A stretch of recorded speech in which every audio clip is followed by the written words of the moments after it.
This young man's name is Han Islot, a famous pick-me-up player ranked at the top of the world. But just for cursing that the game was hard as hell, he was dragged directly into that world. In the game, Pick Me Up was known as the world's most difficult game, consisting of a 100-floor challenge tower. Here, players could only use the gacha system. For characters from 1 star to 7 star, the gacha rate for a character above 4 stars was practically 0. After being transported here, he discovered that the characters he once controlled were actually real people made of flesh and blood. They too had been unwittingly brought into this game. And if they happened to die in here, that player would truly disappear without a trace in the real world. In a place where death was always lurking, Han Islot had to accumulate experience through battles in order to quickly clear the 100 floors of the tower. More than anything, he also had to be extremely cautious of his teammates because any of them could stab him in the back at any moment. But Han Islot never expected that there would be someone calling themselves a master who is also controlling this game. To get new characters, he has to try to please the one called Master so that he'll spend money on the game. Anyway, no more rambling. Let's get right into the main story. The story opens on a gloomy scene. Everyone in the group introduces themselves one by one. My name is ManhwaCapped, occupation mercenary. Do any of you know where the hell we are? Next up is a middle-aged man. He ponders for a moment, then replies after all. Among them, his experience was clearly superior. I am owner of a carpentry workshop in Edora. As for where this is, I'm sorry, I don't know either. Even so, it's clear he wasn't familiar with the terrain or the current situation, and like everyone else, was a complete newbie. If that's the case, then he, a timid guy, was even less likely to provide any useful information. Grid Antique Shop employee. I don't know where we are either. Then, one by one, the natives also introduced themselves. My name is Jenna. I live in the forest. I also have no idea what just happened. And finally, Han Islot, occupation farmer. And same here. No information at all. In short, regardless of their status, all of them were completely unfamiliar with their current situation. They grew more and more confused. You mean all 11 of us? I have no idea why we're here. Where is this? Could this be a dream? But it's harvest season. And as is often the case at the beginning, the simple, honest, atheistic people began to cry out and complain. One person voiced his ridiculous theory. What if we were thrown here by a mage? No, maybe it was to turn us into lab rats for an experiment. He was immediately yelled at. Stop talking nonsense. That man continued, the only thing that's certain right now is that we are all newbies. Maybe we'll find out more if we keep talking to each other like this. While they were in disarray. What are you all chattering about? The master is about to open the space-time crevice, so get ready to fight. She had just arrived and was already delivering shocking news that left everyone bewildered. But that was only part of it. It was mainly because of her small, fairy-like body, like something out of ancient legends. The only thing that could prove this was the glowing aura surrounding her, along with her unmistakably lively and cheerful demeanor. Someone asked doubtfully, "And you are?" She replied in a friendly manner, just like an automated smart tool. "Call me Isil, a fairy tasked with managing this place. Please follow the rules if you don't want to get hurt." He questioned her with disgust. "Are you the one who brought us here?" "Why do you need to know?" she asked back. At that, the notoriously brutal mercenary who didn't fear death drew the sharp sword he always carried and threatened her.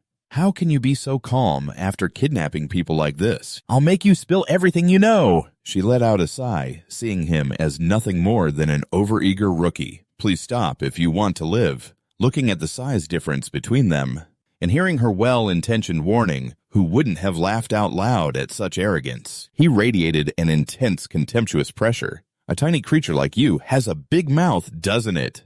She smirked.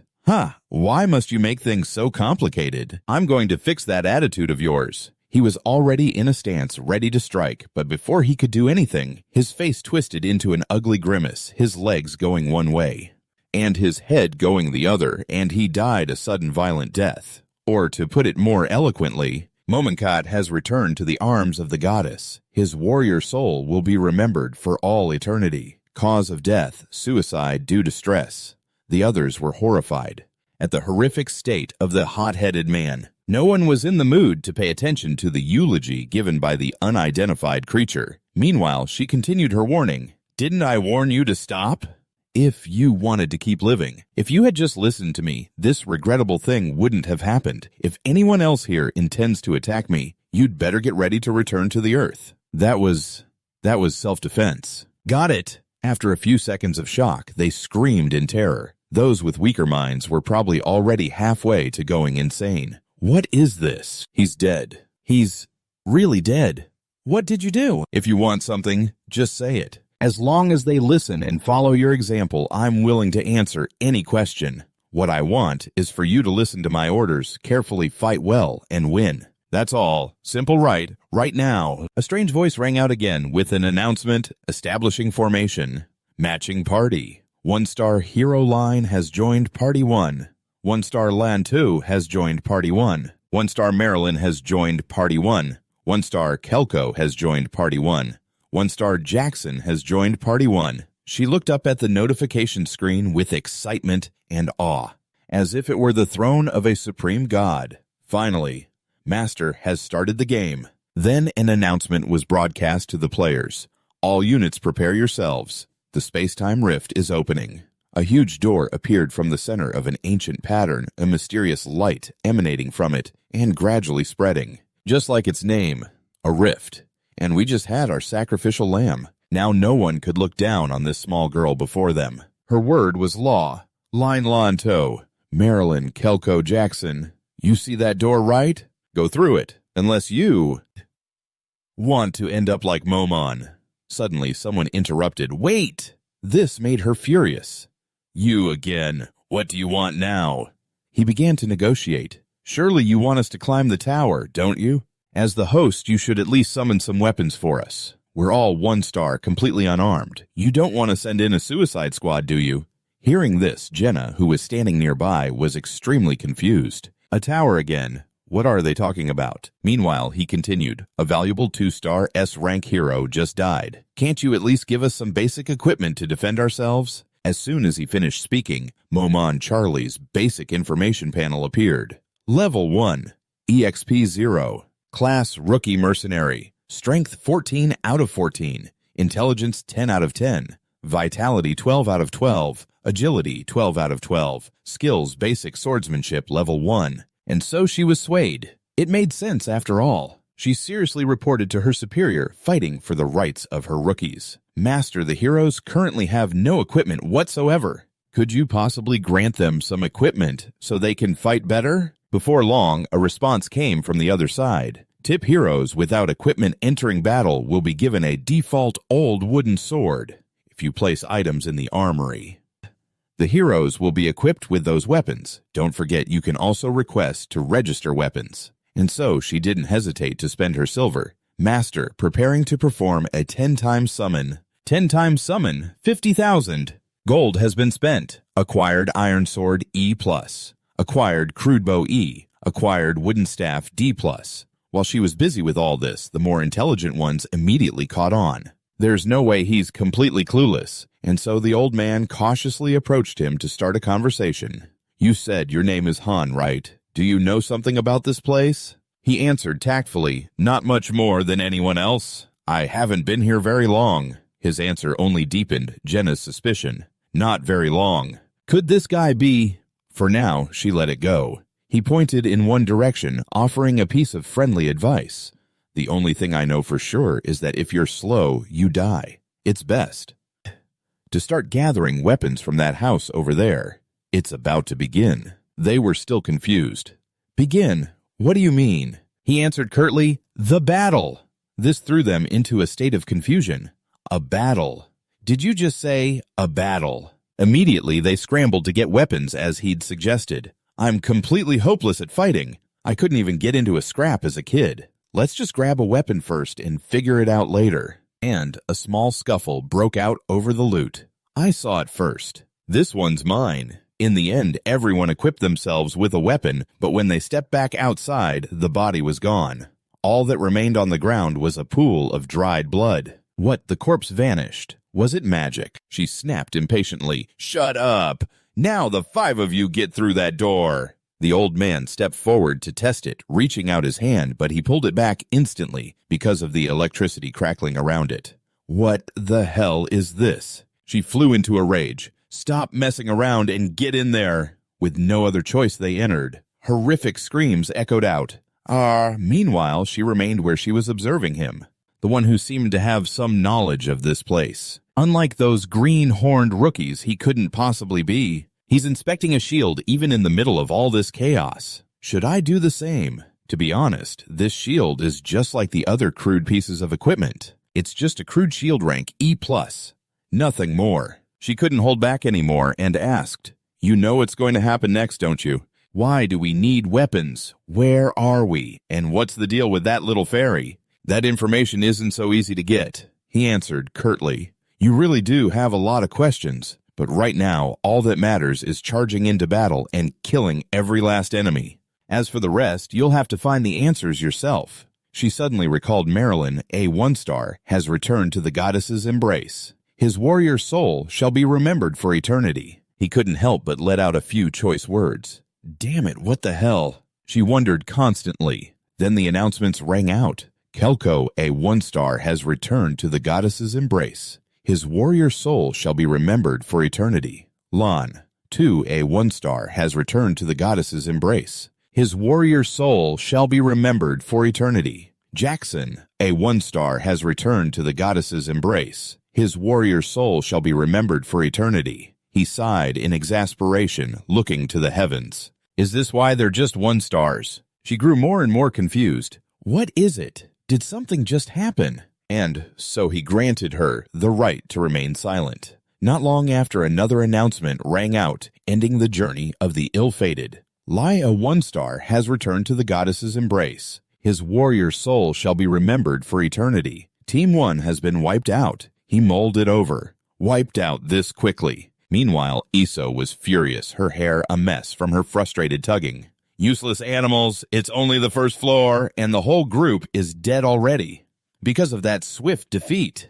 A new formation notice quickly appeared, establishing team, matching members. The heroes Hana 1-star, Lantoa 1-star, Marilyn a 1-star, Kelko a 1-star, Jackson a 1-star has joined Team 1. Iso was huffing with such rage, she just wanted to send them off quickly to get them out of her sight.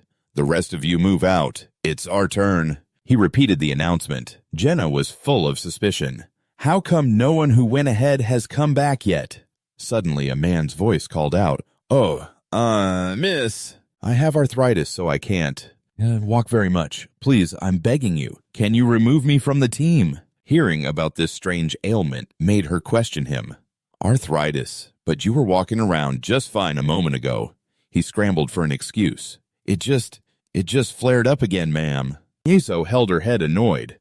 Honestly, these idiots. She glanced over and saw Han Islad standing there in a daze. She quickly grabbed the old man and pulled him along. Just come on. We'll try to fight and survive together. The old man yelled in a panic. I already told you, I have arthritis. Iso snapped angrily. You're too loud. Shut your mouth and get ready. The others huddled together, but they had too many questions. What does she want us to prepare for? This wasn't something Grid was worried about at the moment. He was a nervous wreck, rambling, I've never even held a spear before. All the while, the other man led the formation forward. Just as they stepped through the door, she cheered, Good luck, everyone! But the old man, having failed in his act, kept making excuses.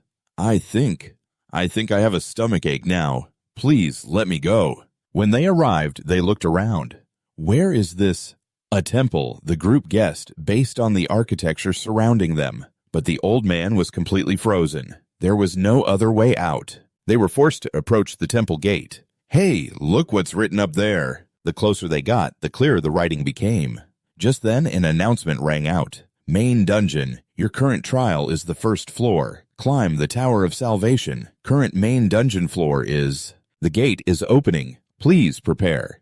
As soon as the announcement ended, he yelled gravely, Stay focused. It's starting. The light grew increasingly blinding. The landscape was barren with no trees or people's hole, as if they were the only living creatures in existence here. They were utterly alone, surrounded by emptiness, and they believed it. One of the team members asked doubtfully, where are we? He grabbed the man's attention. What are you spacing out for? We're on a battlefield. The announcement appeared again. First floor, mission type subjugation, objective annihilate all enemies, along with the message bloodthirsty goblins approached. A bead of nervous sweat rolled down his cheek. He warned them, I already told you. Fight and you live. Don't and you die. So lift your heads and... But they were already scrambling away as fast as they could. So for the sake of his comrades, he had no choice but to curse again. God damn it. Seeing the supposedly lame man running for his life, she screamed in disbelief, Hey, old man! I thought you said you had arthritis.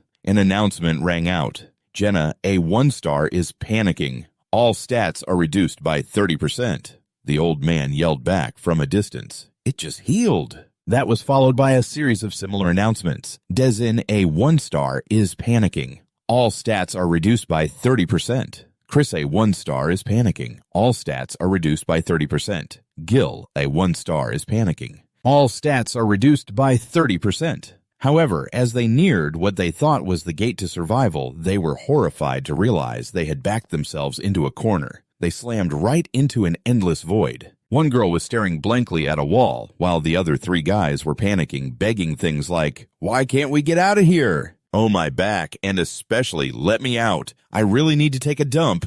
The furious man slammed the wall, shouting hoarsely, What the hell is this wall? Get rid of it right now. This is so humiliating, he remarked sincerely, and suddenly asked, Can we get out if we defeat all the goblins?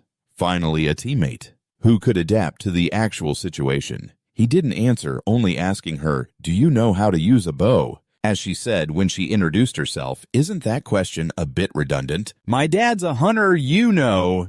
Good, that's great. He immediately laid out a strategy. I'll charge in for a direct assault. You provide cover fire from a distance. Can you do that? As she gradually adapted, her wild nature began to show. Bring it on. But what about them? She asked with concern. After all, she was a human with humanity and moral limits. But he was different. If you don't look out for yourself, heaven and earth will conspire to destroy you. He said casually, Don't worry about them. They're just a bunch of useless cowards. The goblins finally attacked. Here they come.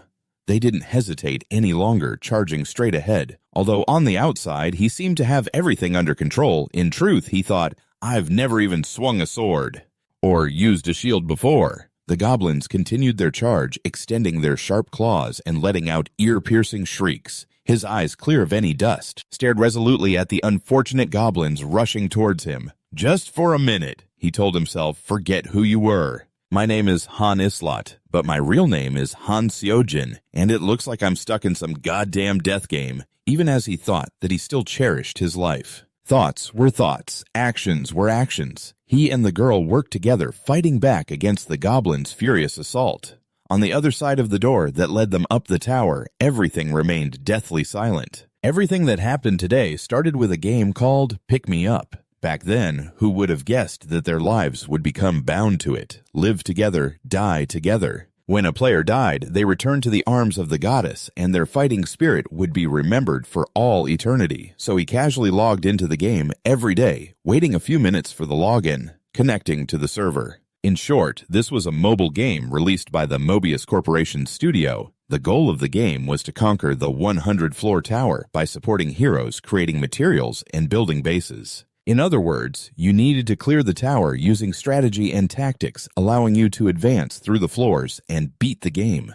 Thanks to its diverse characters and graphics, it attracted a large number of players. As for him, he spent his days and nights grinding the ranks as usual, only to end up here now reminiscing about the past with an endless wish for a magical time machine to let him start his life over. Just yesterday, I was still living a normal life. I had just logged into the game when I immediately saw an announcement. Pick Me Up has reached 100 million downloads thanks to the support of masters worldwide. As Pick Me Up surpasses 100 million downloads, a special event will take place. Event information. First, receive 100 gems for logging in between January 27th and February 5th. You'll have a chance to receive 1,000 gems. Second, upon logging in, masters will receive 1 high-grade hero summon. A high-grade hero summon guarantees a hero of at least 3 stars. Third, at the end of the event, a new dungeon of extremely high difficulty will open. This final part of the event was what interested him the most for personal reasons. He silently read through it all.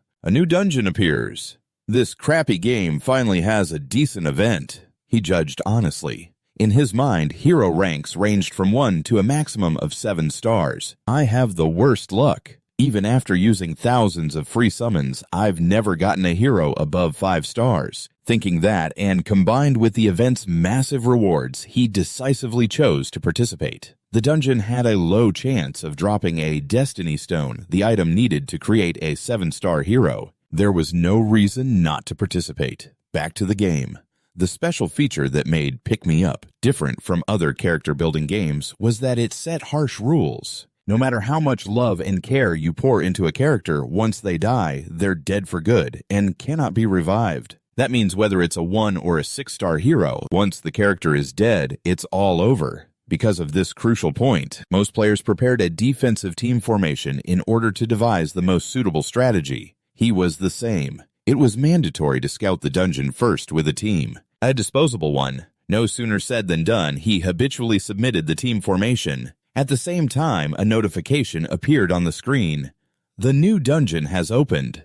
However, not long after entering, a series of warnings popped up. The warnings flooded the screen, turning it completely red with overlapping alerts. This was enough to show the severity of the situation. The content that followed was incredibly brief. All members of Party 38 are terrified. This meant that not one or a few, but every single member felt the impending danger. No wonder the red alert was repeated 3 times in a row. Following that were smaller notifications. 6-star Diora's stats have decreased by 30%.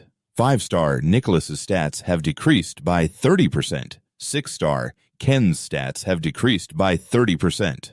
5-star Akila's stats have decreased by 30%. 5-star Melky's stats have decreased by 30%. What are they so afraid of? He wondered, not understanding at all. Even though this was a scout team, and it was certain that some members would die, they were all still heroes of 5 stars or higher. There was no reason for them to be hit with a psychological debuff right from the start. What was even more surprising was when the notification 6-star Diora suggests a retreat appeared. When the strongest hero in the team had spoken up, it was 100% certain they were in grave danger. However, with the mindset of just playing to learn to figure out the main boss's strategy and then formulate a specific plan, he remained very calm.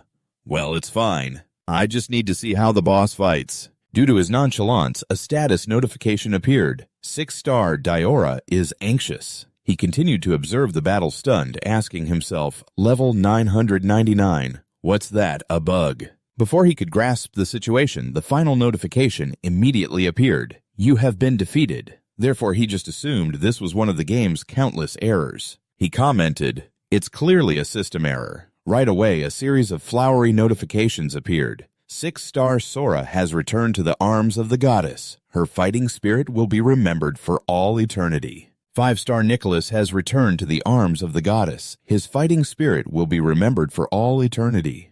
5-star Ken has returned to the arms of the goddess. His fighting spirit will be remembered for all eternity. Skip these boring notifications. As planned, he was studying the final boss's attack patterns to use his ultimate move. He hovered over the final boss on the screen, watching his party get wiped out. But I didn't even get to see its attack patterns. I didn't learn anything at all. Shh. The final boss tilted its head and looked towards him as if it were a living being, and a deep voice surrounded his mind. I see you. He froze, completely terrified. What was that? Is this another one of its attack patterns? The game should be over by now. What the? I can't see anything. Darkness enveloped everything around him. He was like a blind man fumbling in the dark. Taking steps into the empty void stirred a strange sense of fear within him. Just as his fear was peaking, a notification sound saved his panicked soul. Create new account. He was confused. An account. Next came a notification with instructions. Please choose a name with 2 to 6 letters, no special characters, with 2 options, select and no. He grew more and more confused. What is this talking about? What is this? At a time like this, a faint light began to shine, revealing a forgotten space, a fitting shelter for a traveler beyond time. The notification continued its automatic process. Water. This name is available. Will you use this name with 2 options, yes and no? Water. Was it trying to write whatever? While he was lost in thought, the notification chimed again. No. He was confused. I didn't type anything. What is it doing? Did it just answer on its own? But ignoring his frantic doubts, the system calmly did its job. What the? Welcome to the world of Big Makeup. Play the tutorial. After completion, you will receive a reward. See, is low. Finally, he could see again. From here, the story of a hero controlled by a master in the game he himself used to grind day and night begins, with only one piece of basic information, a small village in the territory of... In this place, there is a boy named Han Islat. What is this? Since when was this longsword in his hand? He was in a completely strange and deadly place. Meanwhile, notifications kept popping up regularly. A land of peace for both humanity and non-humans. Of Teoneria, a mysterious enemy has invaded this peaceful continent. Hey Master, if you want to save the world, climb the tower. Countless heroes will be by your side. Familiar lines. A deadly citadel. Pitch-black eyes were watching him from the darkness. Mysterious creatures were waiting to take his life. He cautiously turned his head toward the source of the sound. The tutorial mission quickly appeared. First, defeat the goblins invading the village. He stammered, asking the heavens, Goblins, what is this message? Is this for real? His eyes widened as he saw the monsters approaching, and then he got an answer to his aimless question. But it wasn't long before I realized this was all real. When the goblin charged, he instinctively swung his sword to defend himself. The sword struggled to block the goblin's attack. Just when he was about to lose his ground, luckily, a notification appeared. The battle will now begin automatically. Please watch the hero's AI system perform advanced close-quarters combat. He grimaced in pain, and then his body automatically became agile and sharp. He rose up defiantly, cleanly striking the monster. Blood splattered on the ground, but I couldn't remember the feeling of killing another living creature. He thought, after all, that battle just now wasn't won by my own strength, but with help from the newbie assist. And so the results screen appeared. Stage cleared, Han. 1 star, level up, sending reward, please check your mailbox. He wandered forward dazed. What is happening? Am I inside the game? When a brilliant light shone past his eyes, a magnificent village appeared. This familiar scenery. It was Big Makeup. While he was still in shock, he heard a notification. Master, before proceeding to the next stage, please try summoning one ally. Please tap the Summon tab in your menu. A special first-time service is sending 500 G needed for one premium summon. A drop of sweat rolled down his cheek. What the hell is going on? Despite him being lost and alone here, the summoning process went smoothly. A female warrior appeared, along with a resounding notification. Super rare Master Water has obtained the 5-star hero Say. He guessed that summon. Was that a single summon? Does that mean I was also summoned like that? Like a hero being summoned for a player in Big Makeup. Though he didn't want to believe it, this was the most logical guess. He had no choice but to believe it. Say awakened. She asked, I have been summoned. Who are you?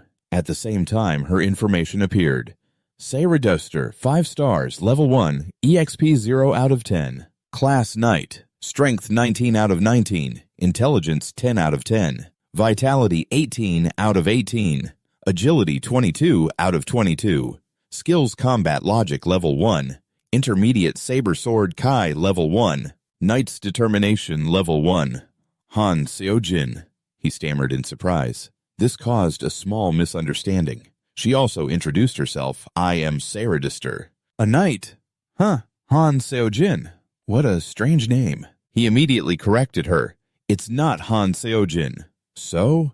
Now he could understand. He had become a hero in the game he used to play and was being controlled by another master. Therefore, all the notifications were meant for that master. Like this notification, for example, now try creating a party with your hero. Drag and drop heroes into the Formation tab and create your own unique team. Master 1-star Han and Zay are a team. And so it began. The master sent me and Zay into the dungeon again. During the fight, unlike a pathetic loser like me, she charged onto the battlefield alone, wiping out the foul enemies. Are you new? You're completely useless. I tried to explain, it's my first time. Basically, unlike me, who's never even held a sword, the 4-star hero, Zay defeated 5 goblins in the blink of an eye. Once it was over, the results screen popped up.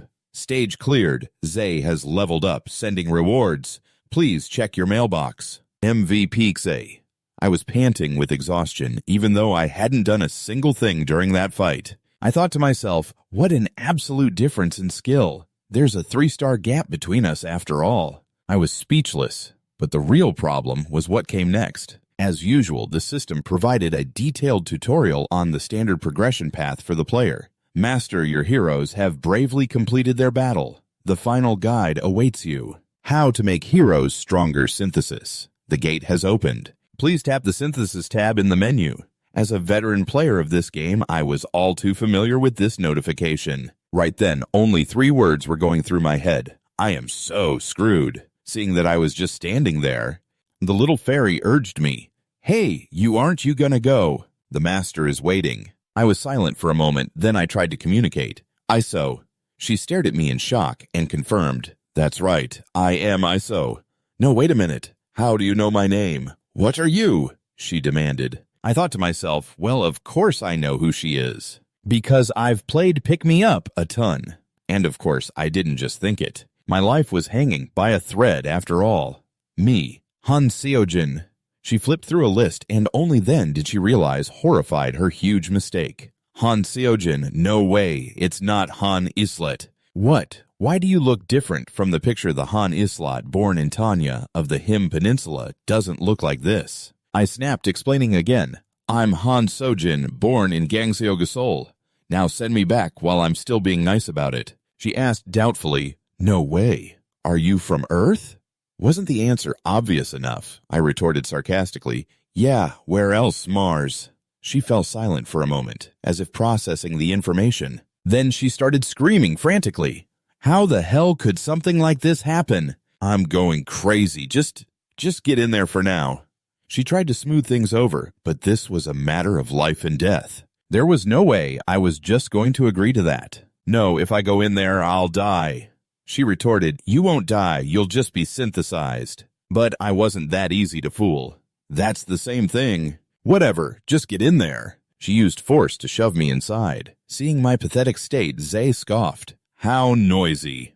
Once everyone was inside, an announcement rang out. Master beginning synthesis. My body was gradually enveloped in a blue aura. I couldn't stop myself from cursing. Shit, it's starting. To explain my reaction, you need to understand one thing about synthesis. It's a process that strengthens a hero by combining them with another. One of the 2 heroes becomes a sacrifice to boost the stats of the other. In other words, one person is used as material to power up the other. During this process, one of the 2 heroes is guaranteed to be destroyed. The problem is, I'm a 1-star hero, and she's a 4-star knight. A normal player would have 0 reason to save me and sacrifice Zay. Am I about to die? Who would be stupid enough to synthesize a 4-star hero into a 1-star hero? Sweat poured down my face as I resigned myself to my fate. Synthesis complete. But I didn't disappear. Instead, I got a slight power boost.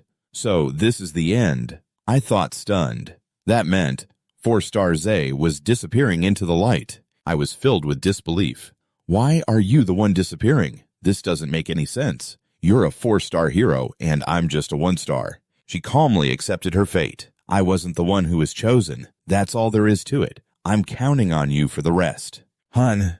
Her whole body gradually turned into particles of data and vanished into the void. He was frozen in a space with no one else but himself. I don't understand any of this. He was reeling in a daze. And that's the whole series of events that led to the current situation. Before long, those who didn't put in the effort were the first to perish. Greed, a 1-star, has returned to the goddess's embrace. His fighting spirit will be remembered forever. While fighting, he reminded her so she wouldn't get distracted. Don't let your guard down. If you do, you'll die. As she fought, she gave the old man a well-meaning reminder. Just fight. Look, a monster is chasing them, but all they can do is run. Now, trying to remember everything, all he could say was, somehow I survived. The way to synthesize heroes is to drag and drop. It's designed so you drag the sacrificed hero onto the remaining one. Maybe that person's hand slipped or they were just playing without thinking. I got lucky when building. Dying because of a master's stupid mistake? It's exactly what you'd expect from a shitty game like this. Even if he was happy about that, he couldn't ignore the current battle. He yelled at her, "What about the last two?" She immediately replied, "I'll take one." But the others saw she was still being too soft. He instantly cut through her hesitation. "What are you thinking? Get over here." For this very moment, a goblin seized the chance to attack him. His arm was practically shattered. Burning with fighting spirit, he turned to face a goblin head-on while thinking, "I don't know why I was summoned in to pick me up, but I know one thing. Han Sojin was summoned as the one-star hero Han Islat." Of course, during a tough battle, you can't go without some loving words like, "this bastard." Anyway, we were now in the final moments of the battle, and victory was certainly his. What he needed to worry and think about was the damn thing that screwed him over right before he entered this world. That laughing level 999 bugged monster. It's that bastard. I'm sure it was the one that dragged me here. You messed with the wrong guy. He used his hatred for it to torture the last goblin. The battle was over. Battered and broken, he didn't dare look at her as she worriedly asked about his arm. He calmly replied, "I'll be fine once we return," partly to reassure her about the initial event that led to his miserable state. As it stands, he learned that players don't have much say in combat since most battles are carried out automatically by the heroes. Even so, the game still boasts 100 million players globally. The reason is that they can observe this world like a god, as if some eyes were peering down on the lower beings here. He curled his lip and asked, "Are you gods up there having fun?" Even though he said that about them, he was actually no different. "I'm also a player who loves pick me up, creating items, strategizing, scheming, nurturing heroes, and discovering hidden elements. Even if I call it a shitty game, don't give up. The world's 5th-ranked player, Loki Master of Masters. Just watch me survive until the very end." He made a final vow. The summary notification appeared, and it was about what he expected. Stage clear. Jenna, 1 star, leveled up, rewards 2000 G iron ore times 2, copper times 2, stone times 1. MVP, Han Islat. Out of 11 players, 9 have returned to the goddess's embrace. The remaining 2 are him and Jenna. Just because they've cleared a battle or climbed a tower floor, it doesn't mean they've successfully earned themselves any safe time. It's just a result of them still being alive. And once you start, you have to keep climbing relentlessly until you die or get cast aside. And of course, he wouldn't let himself fall into such a cruel fate. Having made that vow, he had to live, which meant climbing to the very last floor, to confront that fantasy game monster that dragged him here to satisfy its own amusement. That is now his life's goal. I have to accept this. This is where I have to stop acting like a child. I'm inside, pick me up. I was born and summoned as a 1-star hero. That was his initial identity. He had to remember this to keep striving and moving forward, because there are 2 ways for a hero to die in battle and through synthesis. And I am a 1-star hero. Which means with this identity, if he gives up or stands still, he's guaranteed to meet his end. Besides, he's already teetering on the edge of death as it is. As he ran frantically, he muttered in his head, "A 1-star hero. It's truly hopeless. In Pick Me Up, we're just props. This was the most useless props at that. The stats are terrible and the growth potential is extremely low. At this rate, I won't be able to escape the threat of being synthesized." Generally speaking, his character information has reached a high threshold for now, but it's the high threshold for a 1-star. In other words, it's not even at the level of a 2-star's toenail, and it's nothing compared to the higher levels, specifically Han Islat 1-star. Level 5, XP 44 out of 50. Pre-profession novice, stats, strength, wisdom, vitality, and dexterity, all at 15 out of 15. Skills, none.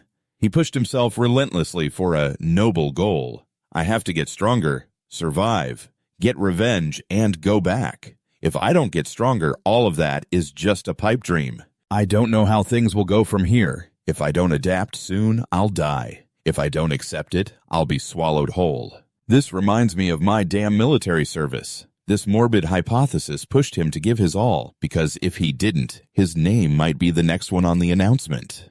To have returned to the goddess's embrace, besides just being physically strong, isn't enough. I also have to be mentally strong. I won't be able to survive if I can't stay calm. In moments of exhaustion, when he wanted to give up, he would remember the philosophies he learned long ago. You can survive on your own when you're young. Don't forget that. Even without parents or anyone else by your side, you can still manage to survive on your own. Try to remember that difficult time. And, just like that, his fighting spirit was reignited. He trained day and night without rest, increasing his endurance and stamina with each session. For example, right now, he's straining through push-ups. Who knows how many he's done? Only the river of sweat on the ground shows the high intensity of his training. Jenna was very curious about what he was doing. He paused for a moment when he saw her appear, then continued his push-ups, trembling as he answered, "Training.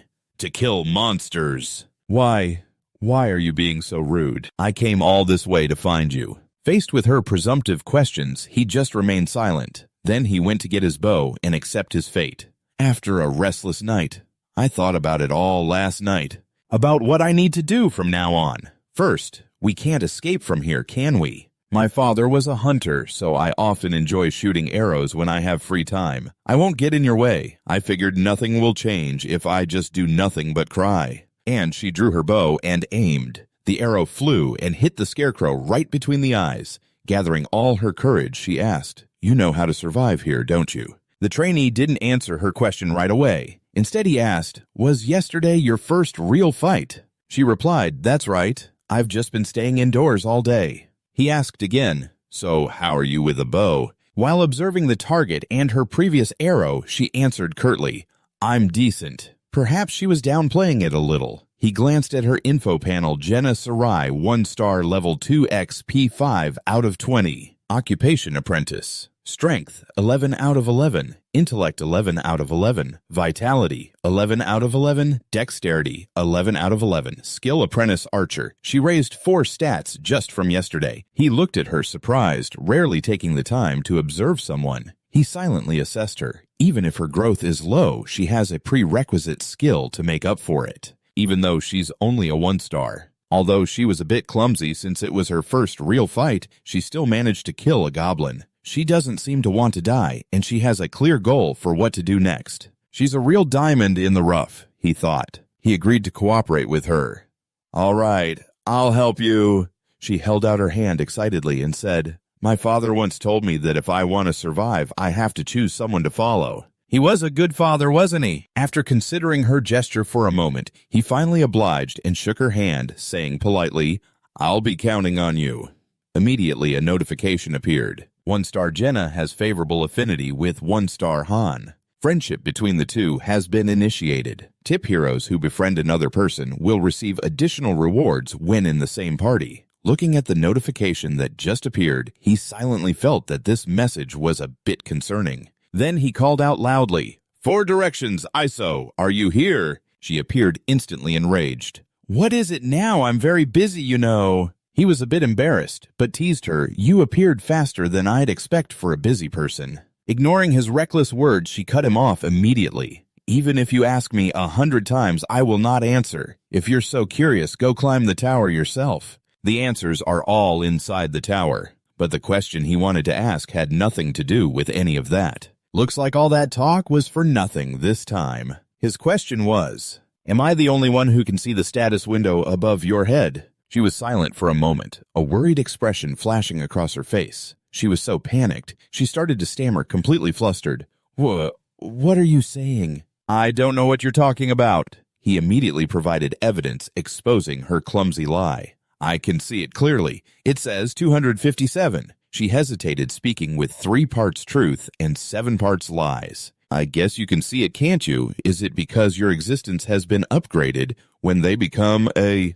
I shouldn't have said that." He listened grimly, thinking to himself, "I was sure of it after seeing her reaction. I was sure I'm the only one who can see it." The game's messages and the master's messages. He had received a satisfactory answer to this problem. He quickly switched to another urgent matter lest she get annoyed and leave them behind. "Iso, what are we supposed to do if the master escapes the game?" She gave a vague and unhelpful answer. "You masters can only pray they don't escape." He fell back into his own train of thought. The accident that happened when the water master tried to combine with me and Zay. It wasn't a normal accident. A 4-star ending up combined with a 1-star. The strangeness of a 4-star hero. Appearing in a free summon is a 1% chance. 1 in 100 of them failed just because of one mistake. Big Makeup is linked to the phone, so you guys can't restart it either. After starting the game, it's been a whole week since they logged in. If that's the case, then could it be? He then voiced his speculation, is time here different from on Earth? She got angry and snapped, stop asking questions. I'm not answering you. If I say any more, a tactically minded former master like you will figure everything out. I asked until I nearly lost my pants, but her extreme reaction was answer enough. That must mean time flows differently here than it does on Earth. Well, obviously. Thanks for the tip. Next time try giving me a few more. She clawed at her hair, screaming, you 1-star piece of trash. During the break, he'd gathered some useful information. The fairy couldn't touch him. She could only interfere in self-defense or when a hero refused their master's command. I have to figure out the rules here one by one. If I don't, I'll die. That's the only real law in this world. After they finished talking, Jenna politely asked, what were you two talking about? She'd ask one thing, and he'd answer another. Even though he was evasive, he gave her just enough information to survive. Finally, he agreed to tell her about this world. Whether you believe me or not is up to you. We have to raid the tower up to the 100th floor. There's an entity called a master who gives orders through the ISO. We have to obey them and carry on. By completing missions, we can escape once we reach the 100th floor. She asked hesitantly, does that mean we have to keep fighting monsters? He replied immediately, that's why we have to train. We need to get much stronger. She asked timidly, but will it be okay with just the two of us? After all, their numbers were far too few. The first floor alone had completely drained them, to say nothing of the 99 floors that remained. He explained how the system worked, telling her that masters can use money to summon people. Just like us, they're going to summon a lot of people. It's cruel, but it's something you'll have to face eventually. This is the nature of the game. From now on, our choices will determine our destiny, but in the end, our fate still rests on the master's decision. A leaf falls in silence. And so they were alone in that vast place until the master awoke. It was a blessing in disguise. After training all day, I figured out another twisted rule of this place. Essentials and food regenerate the next day, and if I think about something I want, it'll appear in the closet the following day. Of course, things like guns won't show up. And there are other rules that apply to the results of your training, things I never understood when I was just playing pick me up. It's all clear now. Sometimes heroes of the same rank would have different combat abilities, and they all had one thing in common. They were too lazy to train. Training doesn't raise your stats or your level. Instead, it hones your skills and restores your abilities. I never imagined that to understand the game this deeply, I'd have to personally experience what it's like to be a hero. I hadn't thought about it at the start, but looking back now, I don't think they were all A-is. That's the second rule. Anyway, back to the game mechanics. A skilled master will classify their main heroes into 3 types. First, mentality. A master won't even glance at any hero who panics easily. Second, skills. A summoned high-rank hero will have many skills, while most low-rank heroes have hidden potential that a master has to uncover. Third, physical condition. And that's exactly what I'm working on right now. And just like that, 3 days have passed since I started training. He wrestled with his tangled thoughts. This was the only way to survive, focusing on these internal factors. He also had to arm himself with crucial information about the game and its mechanics if he wanted any hope of quickly achieving his goal. And now, finally, after so many days of silence, a notification finally appeared. Welcome to Pick Me Up. This meant the master had logged into the game. He looked at his personal status screen again. Han Islot, 1-star, level 5, EXP 44 out of 50, class trainee, strength 15 out of 15, intelligence 15 out of 15, vitality 15 out of 15, dexterity 15 out of 15, skills swordsmanship trainee level 1, shield technique, trainee level 1. He silently celebrated. I've gained 2 skills just from training. I really gave it my all. So he called Jenna over. Get ready. The master's here. She rushed over, asking, they're here already. He said irritably, what do you mean already? It's been 3 days. A notification appeared. Master will now begin summoning, searching for heroes.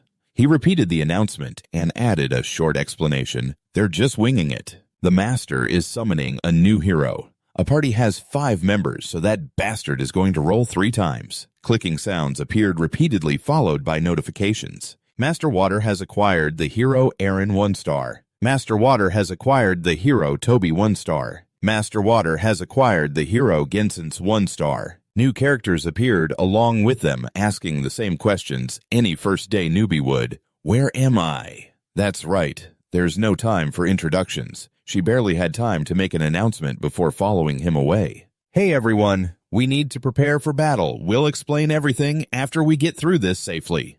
A skeptical guy asked. Prepare to fight. Who the hell are you? At the same time, the ISO appeared and a spatial rift opened just like last time. New notifications flooded in. Aaron 1 star has joined Party 1. Toby 1 star has joined Party 1. Jensen's 1 star has joined Party 1. But unlike the newcomers who just stood there dumbfounded, they had experience. He ordered, Jenna, pick your weapon before it's too late. Hurry. Right. Immediately after, a notification appeared with a tip for the master. Tip heroes without equipment will enter battle with an old iron sword S.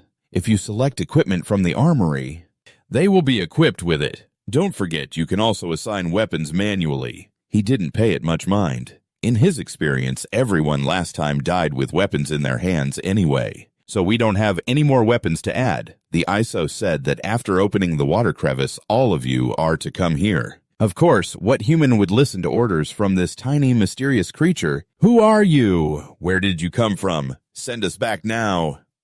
Jenna tried to calm the chaotic crowd. Stop it. It'll be worse if we pick a fight with her. So now you're taking his anger out on us, too. Are you all in on this together? You people brought us here, didn't you? She explained. It wasn't me. I was dragged here, too. He, not being as compassionate as her, simply told her, you're just making more work for yourself. They'll figure it out on their own in a few minutes. And so they continued their accusations. My wife is waiting for me. Send me back now.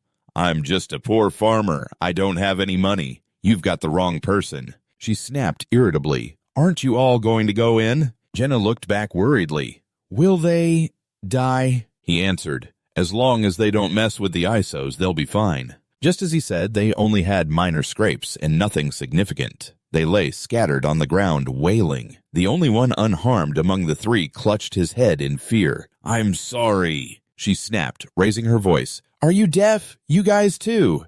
And they went. The water crevice slowly closed. Have fun, were her familiar words of blessing whenever a battle began. A notification appeared as soon as they were teleported. Floor 2. Mission type subjugation. Objective, eliminate all enemies. The newcomers were still bewildered. While they were asking, where are we? He had already gotten things in order. Jenna, are you ready? Yes. As the level increased, the enemies were a mix of goblins and prairie wolves. And of course, the notifications appeared as well. Aaron 1 star is panicked. All stats decreased by 30%.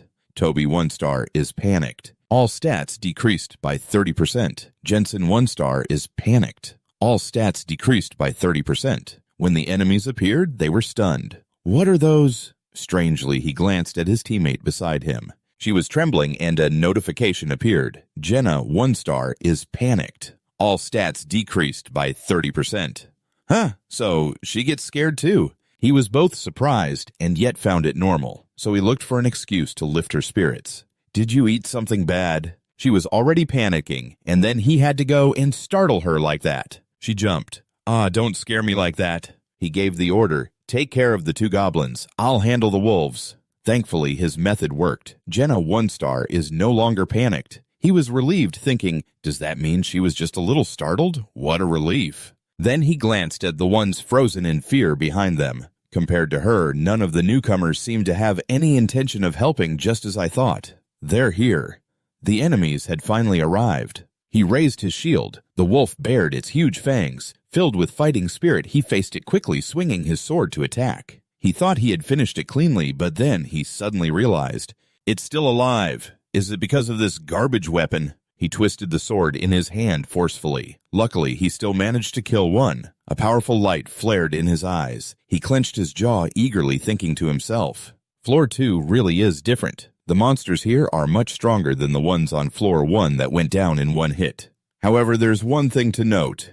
Unlike on the first floor where I was still green and unskilled in combat, I've now had time to train and adapt well to small skirmishes like this. So even though handling them is a bit of a struggle, it's not a problem. It's not dead yet. Is it because of my weapon? Well, at least it's down now. His eyes blazed with killing intent. He charged back and forth, finishing off this persistent prairie wolf. He quickly glanced behind him, wary of a surprise attack. Because of this, he easily blocked the wolf's pounce with his shield, avoiding the mistake he made on the first floor. However, it was still quite a struggle. After all, the difference in strength between a man and a wolf was too great. Gathering all his strength, he counterattacked and charged in to fight it, wiping out the prairie wolves. Blood splattered everywhere, marking the victor's achievement. Right. What about the goblins? He frantically turned his head to look for her. The ground was littered with goblin corpses pierced by numerous arrows. He was amazed. She's become a real archer. How many did you shoot? She was drenched in sweat and still looked like she wanted to keep shooting. He had to tell her, "Stop, it's already dead." Right. Only then did she realize it was all over. The notification for clearing the second stage appeared. Han Jenna leveled up. MVP Han. Reward 5,000 G iron ore, CX1 leather, CX3. A blue light appeared, and they were returned to the starting point. The two of them led the way, while the other three trailed behind. A notification echoed in their ears. Congratulations on clearing floor 2. Proceeding to floor 3. The further she walked, the more she felt something was wrong. This wasn't like the first time at all. Looking at the unfamiliar place before her, she cried out in horror, "What is this?" Despite such a loud scream that was beyond a normal volume, he remained steady as steel and answered, "It's just like when we went to floor 2. We're on floor 3 now." As a former renowned master, he was no stranger to this sort of thing. "Of course, I've already said what needed to be said. The rest I'll keep to myself. If the master is reckless, they'll push us straight to the 3rd floor. But if that happens..." What's going to happen next on the 3rd floor? While he was lost in thought, the master logged out. He let out a sigh of relief, stretching as if he'd just woken up from a long nap. Sigh. Finally, I can get out of there. He then reminded her of her place with a weary tone. "We're the ones who have to fight. How can you be tired?" He glanced at the door behind him, speculating silently. 1 floor per day, perhaps. It seems time in here is 1/3 slower than in the waiting room. I'll probably log back in after 3 days. He spent some time checking his information panel to see if there were any improvements. Han Seol level 6.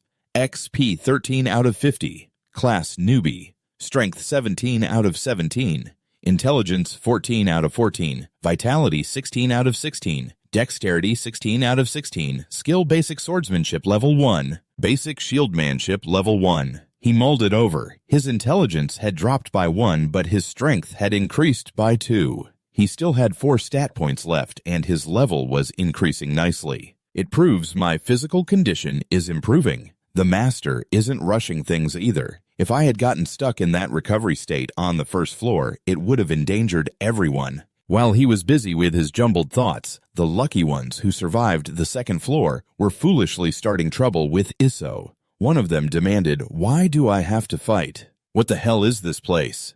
And what's with all those monsters?" The commotion over there was so loud that even he was disturbed and couldn't help but pay attention. He silently scoffed. 1-stars are just normal people folks who have lived far away from any battlefield. They were whining, "How can I fight monsters when I've never even held a weapon before?" She explained again, exasperated, "I already told you we have to fight to survive. You can think whatever you want." They were acting like a market mob, completely unaware of the life or death situation they were in. "You think we know how to fight?"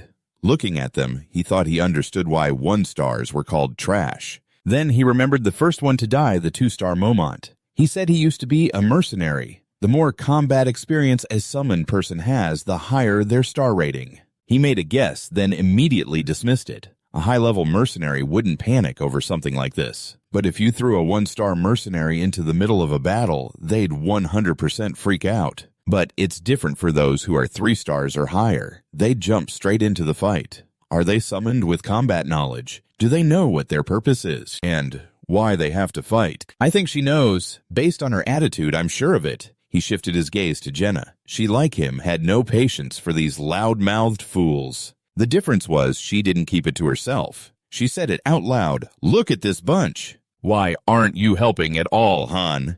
He shot back. "Why should I bother with those useless people?" She argued. "We should try to persuade them and make them our allies. Something is better than nothing, right?" He spoke nonchalantly, not caring if she understood or not. "They'll disappear soon enough. You'll see. The useless ones will be eliminated to make way for those who are needed." As a master, who wouldn't think that way? To be precise, it's not that they'll be killed, but if they keep this up, they will just disappear.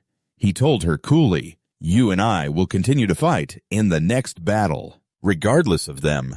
Suddenly, one of them approached him. "Hey, I want to ask you something." He gave the guy a slight glance and replied arrogantly, "Go ask someone else, you're annoying." The man's temper flared and he grabbed him by the collar. "What did you say?" If they wanted a fight, he'd give them one. He landed a brutal punch. The man's face contorted slightly as he groaned in pain. Han stated coldly, "You bastards are just lazing around." "While we have to fight out there." The guy could only stammer, "Not bad." Then Han turned his back and said to her, "See, I did what you wanted. Happy now." She gave a forced laugh and the incident passed. The next day, they continued their training. After basic exercises, we moved on to weapon training. As mentioned, I used a wooden sword, and Jenna practiced with a bow. It didn't take long for his skills to level up. Han's basic swordsmanship level 2, Han's basic shieldmanship level 2. The other 3 didn't come to the training ground. They were wandering around trying to find an exit, but of course, they couldn't find one. He had long since stopped caring about them, and she too eventually gave up on getting close to them. Pushing aside her frustrations, her archery skills improved daily to the point she could hit the mark every time, with multiple arrows in succession. Meanwhile, he trained day and night like a demon, practicing his defense from all directions. Today, whether through carelessness or an issue with the training ground, one of her arrows accidentally lodged itself in his thigh. While he took the hit, she ran over worriedly.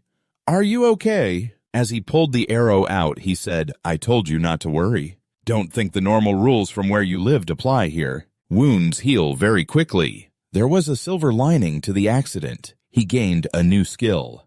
Han has acquired the skill pain resistance.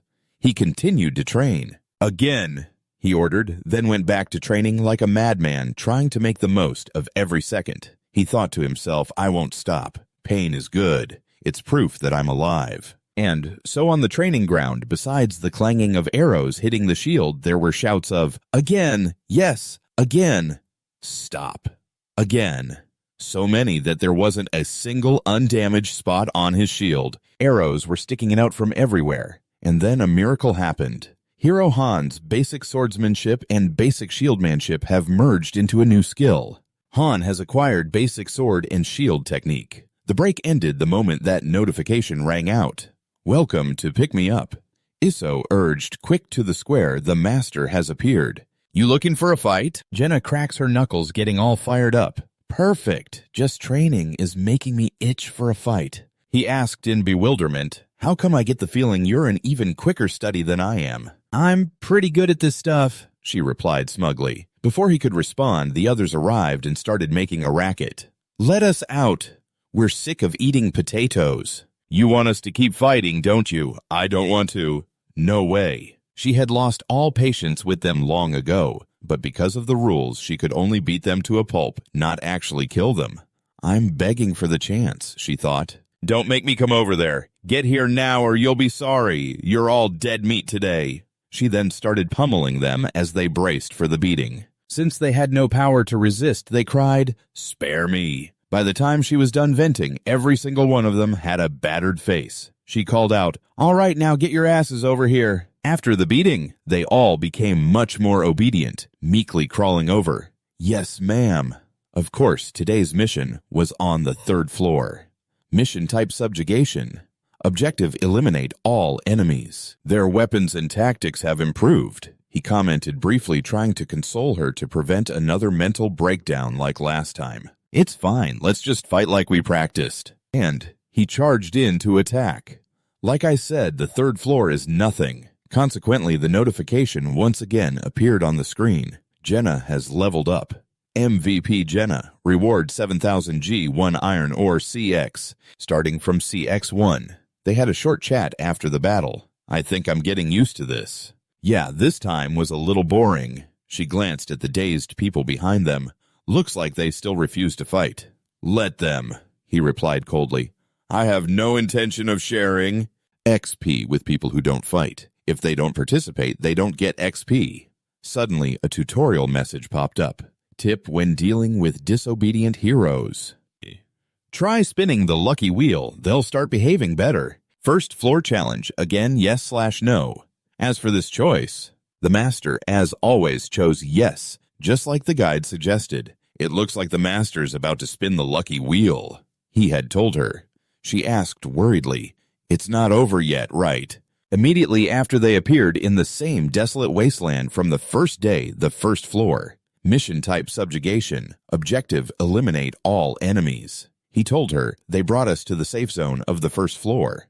Seems the master isn't so heartless after all, she remarked sarcastically. They're exactly like the ones we saw on the first floor.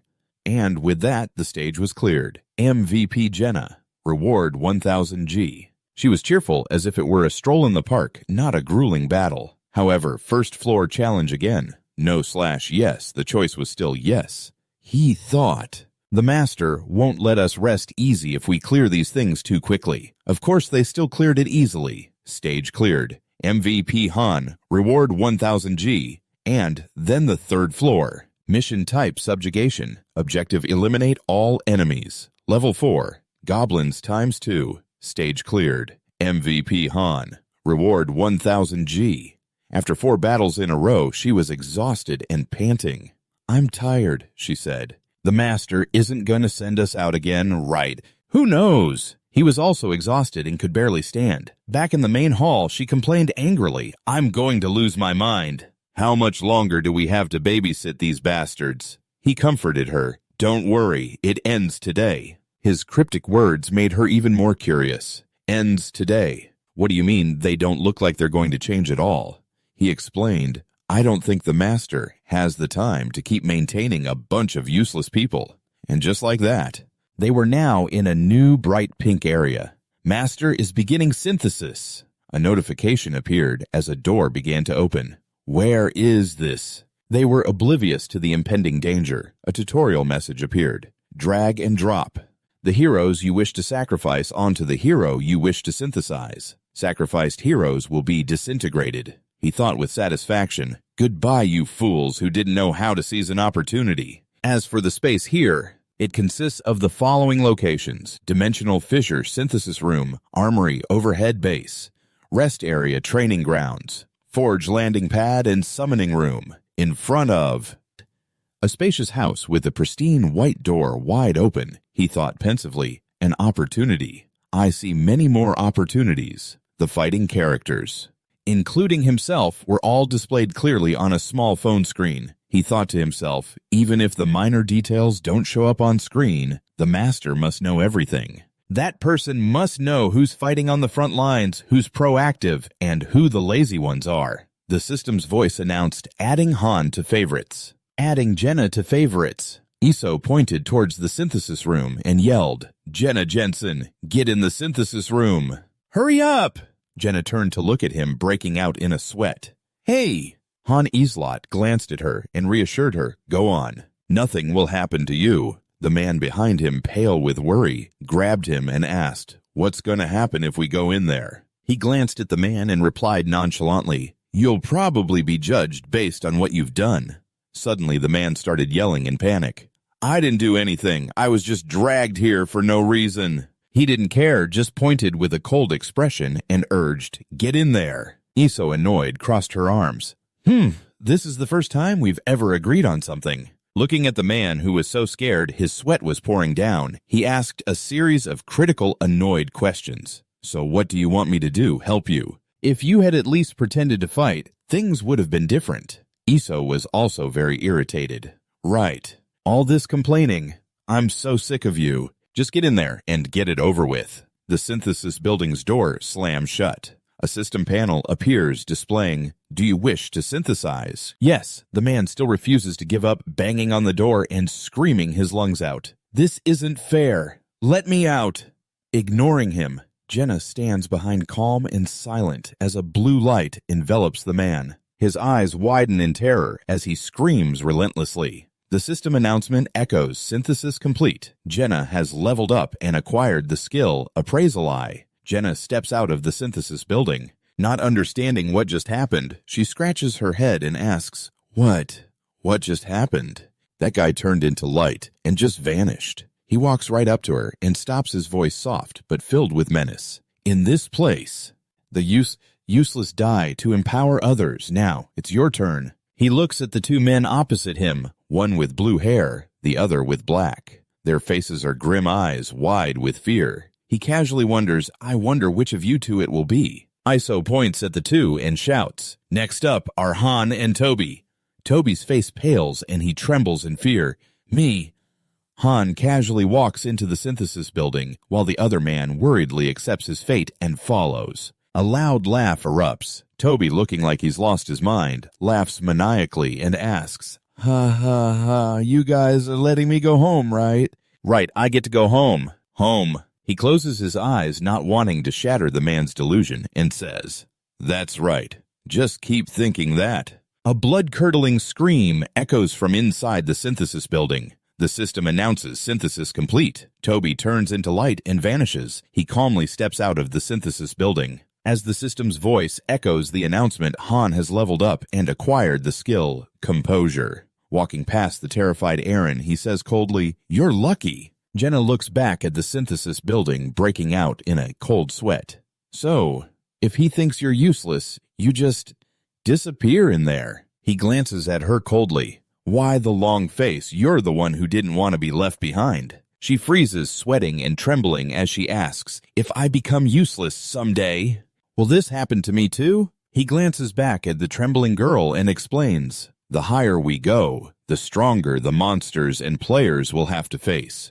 We'll either die at the hands of our enemies, or die as a sacrifice like that." Her face darkens. She reluctantly turns away and replies, "Is that so? You seem to know everything." He gives her an expressionless look and advises her, "If you want to live, do exactly as I say." Seeing the sweating girl glance at him, he continues, "Stick close to the strong." By day, 2 scarecrows have been set up in the yard. Jenna bows a full 90 degrees and shouts, pleading, "Please take care of me." Seeing her strong reaction, he asks, curiously, "What happened to you?" She quickly looks up at him, her eyes filled with determination, and says, "You told me to stick close to the strong. So I'm going to get close to the strong. Please take care of me." He glances at the sweating girl and advises, "Unbelievable. If you work hard, you won't die. So don't worry so much about it." From a distance, someone approaches them shouting, "Please take care of me too." It's Eren. He looks anxious, his eyes filled with desperation as he speaks. "I'm sorry I was so stupid. All I ever did was cause trouble. No matter what, leaving you two to fight alone was a truly cowardly act. But from now on, things will be different."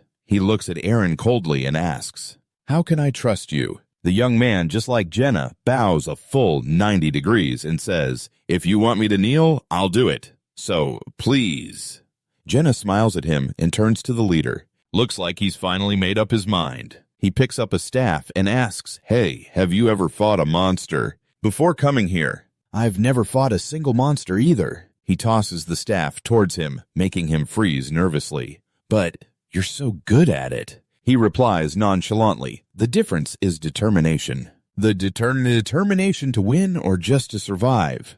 Seeing the spear is now in the boy's hands, he says, "Here, take the spear. I'm no expert, but I've heard it's the easiest weapon to use. Try it out. Do you know the basic theory of close, mid, and long-range combat?" Gina, standing to one side, chimes in, "Oh, close range uses a sword, mid-range uses a spear, and long-range uses a bow and arrow. That's the basic theory, right?" He holds up his own weapon and says, "Since our team only has 3 people, this is the most effective way. Now get into a fighting stance." He urges him, "What are you doing?" "Get ready to fight." Eren sweats, his eyes widening in shock as he asks, "Fight? Aren't you going to teach me?" Without holding back, he charges forward to attack, saying, "I've never used a spear before, so what am I supposed to teach you? I taught myself how to fight, so learn it yourself." He was fast as lightning attacking while reminding him, "Be grateful you even have a real opponent to fight. I only had training dummies." His relentless attacks left the boy able to do nothing but defend, completely unable to counter. A blow whizzed past his face, making him bare his teeth and widen his eyes in fear. Finally mustering a bit of courage, he gripped his staff, squeezed his eyes shut, shouted, and raised his spear. Without hesitation, he struck the boy in the stomach, asking, "You're closing your eyes in the middle of a fight." He watched as the boy hit just once in the stomach, leaned on his spear, clutched his gut, and retched violently. He scolded him, "Your life wasn't even on the line, and this is all you can do. If I were a monster, you'd be dead already." Gina, watching from behind, couldn't bear it and asked, "This is his first time. Don't you think you're being too harsh?" Without looking back, he replied coldly, "I have no intention of babysitting anyone. If you people can't keep up, I'll leave you behind." He looked at the trembling Aaron and asked, "Do you have a family?" He answered shakily, "My little sister is waiting." Watching him writhe in pain, he said, "At least you have someone." "I have no one." He pointed the staff at the boy's neck. He pointed it at his neck and asked coldly, "So what happens if you can't make it back?" With the staff at his throat, he continued to advise him, "Dying to a monster is incredibly painful, even more painful than being synthesized. If you don't want to continue, just give up." Aaron gritted his teeth. The man, still full of spirit, gave him a provocative look. Seeing the pained and resentful expression on Aaron's face, he was satisfied. "That fire in your eyes is much better." A system notification asked, "You have selected the forge as a level 1 weapon sub-facility. Would you like to construct it? It costs 500 gems to build the village." A blue light streamed through him. He strolled leisurely through the street looking at the houses being upgraded. "I can walk around now, and the forge is open too." He called out coldly, "ISO, if you're here, come out." ISO appeared with an annoyed look, scolding, "Who do you think you are calling for me whenever you feel like it?"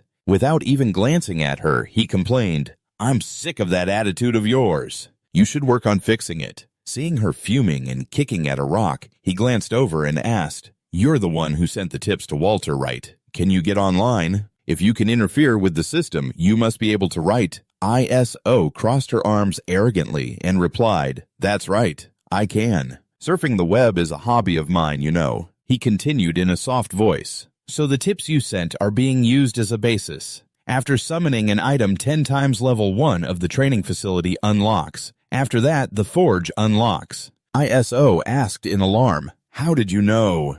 He leaned against the wall with his arms crossed and replied, "That post is really popular on Pick Me Up. You didn't know the one Loki posted." She asked in astonishment, "You know Loki?" He replied casually, "Of course, I'm a Pick Me Up user too." She then very cheerfully proceeded to enlighten him. You must be stuck on the lower floors. Lord Loki is a master of masters, the god of war of Pick Me Up. If there was a 7-star rating, he'd be at the top of the world." He lowered his head, his expression unclear, and asked, "Why do you like Loki so much?" She pointed at him confidently and answered, "Because he makes the impossible possible." He scoffed, "Huh, makes the impossible possible, huh?" She looked at him and sneered, "You're a pick-me-up player, and you don't even know that." He just stood there silently ignoring the hyperactive, beaming girl. She was shouting, "Lord Loki is." Finally, he said coldly, "Sorry to break the news to you." It made her freeze instantly. She turned back, annoyed, and asked, "What?" He opened his blue eyes and said smugly, "I am Loki." The scene changes to him leaning against a wall, arms crossed, casually listening. ISO complained in his ear, "What are you talking about? Who are you trying to fool?" He calmly cut her off, saying, "Account number 46631913, Han Islat." He closed his eyes calmly. To avoid the risk of being hacked, Pick Me Up account numbers are only known to the account owner and the server. Check it yourself if you still don't believe me. Do I need to read out the museum account number too? ISO grumbled as she checked the information. "No way. You're Loki." "This is ridiculous. Is this for real?" Her tone shifted to a serious one as she said, "Well then," before she joyfully shouted, "Give me your autograph right now. You amazing fool. With this, I'll be a VIP member of Ragnar Loki." He held the autograph, looking confused as she floated around his head, and asked, "What's Ragnar Loki?" She answered excitedly, "It's Loki's fan forum. It's the absolute best. To become a VIP, you have to get Loki's signature." He remained calm and expressionless. "Is that a thing?" "First time I'm hearing about it." Nearby, the other girl trembled in confusion, stuttering, "Wait a minute. Then... So what about everything we told Loki? Are you serious? Are you being serious?" Holding a pen, he signed the paper and said, "Right now, I only have 1 star. So who cares about any of that?" ISO panicked and screamed, "Wait, what's gonna happen to Niflheim without you?" He answered calmly, "I was wondering that myself." An image of a giant tower floated in the sky. Niflheim.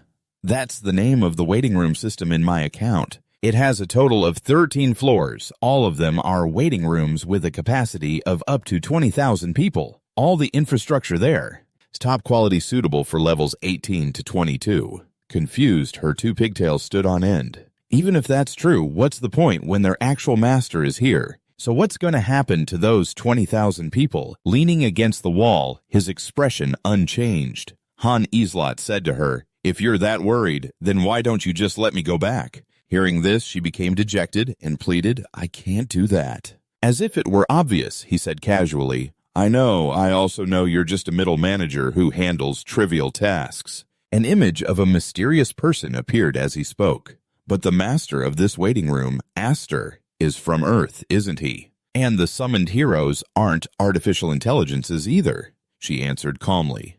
"That's right.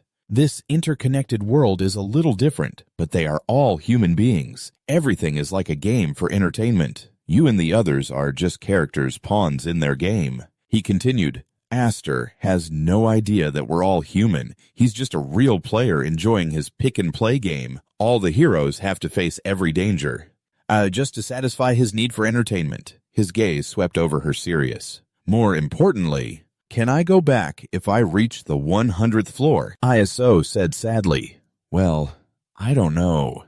You don't know." He pressed on, his gaze growing sharper. "Next question. Who brought me here?" ISO answered awkwardly, "I can't answer that." Feeling guilty, she added, "Sorry."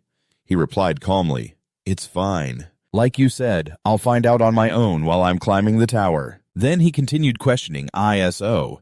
"Other than that, within the master's authority, what can you access?" She answered his question robotically. "For now, I can provide guidance and open or close these facilities and support a few other activities." A secluded area appeared, surrounded by high stone walls. "Are all the master's waiting rooms the same?" "Each room is slightly different, but the overall structure is the same." He processed this in his head, asking himself a question.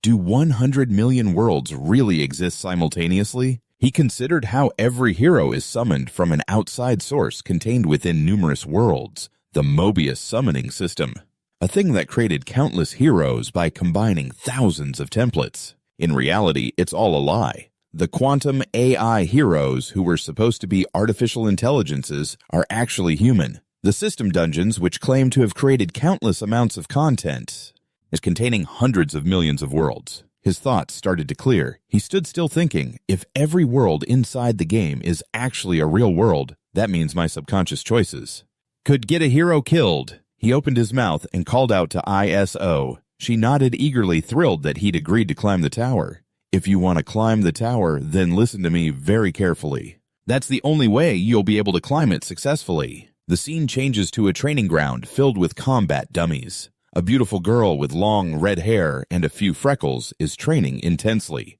Jenna is a genius. There's no way her growth rate is only 1 star, even though she's never used a dagger before. She adapts to it very quickly. Meanwhile, the person training with Jenna, a guy with pale blonde hair, is struggling to block her attacks. Aaron, on the other hand, is quite slow. At this rate, he's going to die sooner or later. Jenna walked up to him, pointed at the other guy, and said, I was already going easy on Aaron.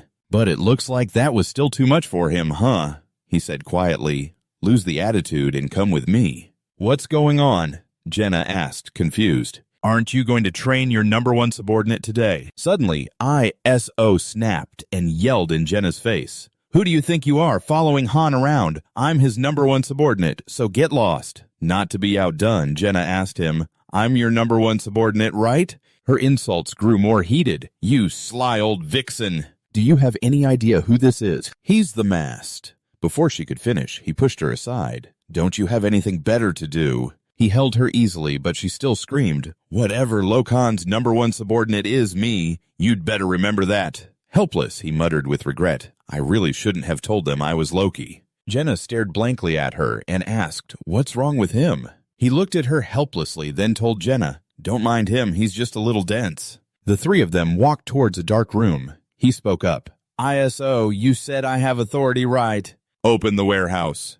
She cheerfully replied, You got it. Just a moment. The warehouse door opened, and moonlight streamed into the dark, dusty room. The three of them went inside loaded items onto a pushcart and then casually walked out. Jenna pulled the cart carrying Han. A message appeared, successfully collected C16 iron ore CX3, leather, and CX4 wooden planks from the warehouse. He casually stepped outside and said, ISO, activate the forge. ISO replied, Yes, sir.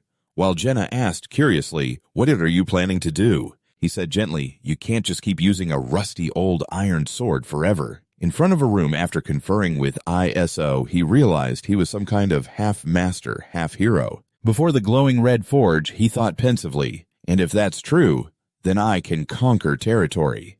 This is a master's authority. ISO flew in and asked, Loki, what are you doing? Brionac, you're surprised to be here. He looked at the blazing red forge as a notification appeared, lack of facilities. Applying penalty. Lack of blacksmith. Applying penalty. Lack of blueprint. Applying penalty. Asterisk. Abysmal success rate. Continue refining. Yes, no. Of course, the forging method would be manual. A system notification appeared. Please select a puzzle difficulty. The higher the difficulty, the greater the reward. Asterisk. Without hesitation, he chose super hard. The girl beside him was astonished. Super hard, you already have 3 penalties. He said calmly, Just watch. A system space materialized. This was a mini-game designed for masters. Blue light appeared forming into blocks. Most masters would never choose this method, but the rewards were substantial. A system notification read maximum time 3 minutes. She stammered, I didn't even get a clear look at its shape. He calmly held a block in his hand and said, A piece of cake. The moment he finished, she stared wide-eyed in amazement and admiration. As expected of the Holy Hand, truly legendary hands that only 1 in 1,000 possesses. His eyes slowly began to turn blue. His hands moved continuously arranging the blue blocks. Fantastic success. Han 1-star has successfully forged a refined longsword C. She covered her face, her eyes sparkling with astonishment as she gazed at the newly created sword. Look at that! She screamed. He proudly admired the result of his work. A refined longsword rank.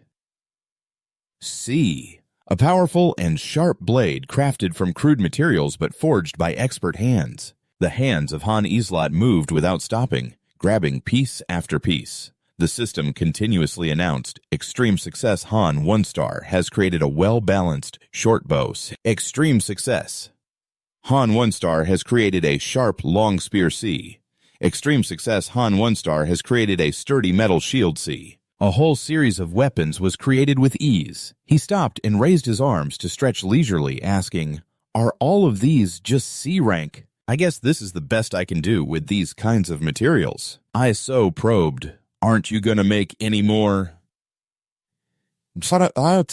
He explained, if they were even a little bit better, they would stand out too much. I don't want any unnecessary misunderstandings from the master. In a lush, dense green forest, Jenna fiercely fired an arrow. With incredible speed and power, it tore through the wind and pierced right into a demon beast. A system notification appeared floor 4.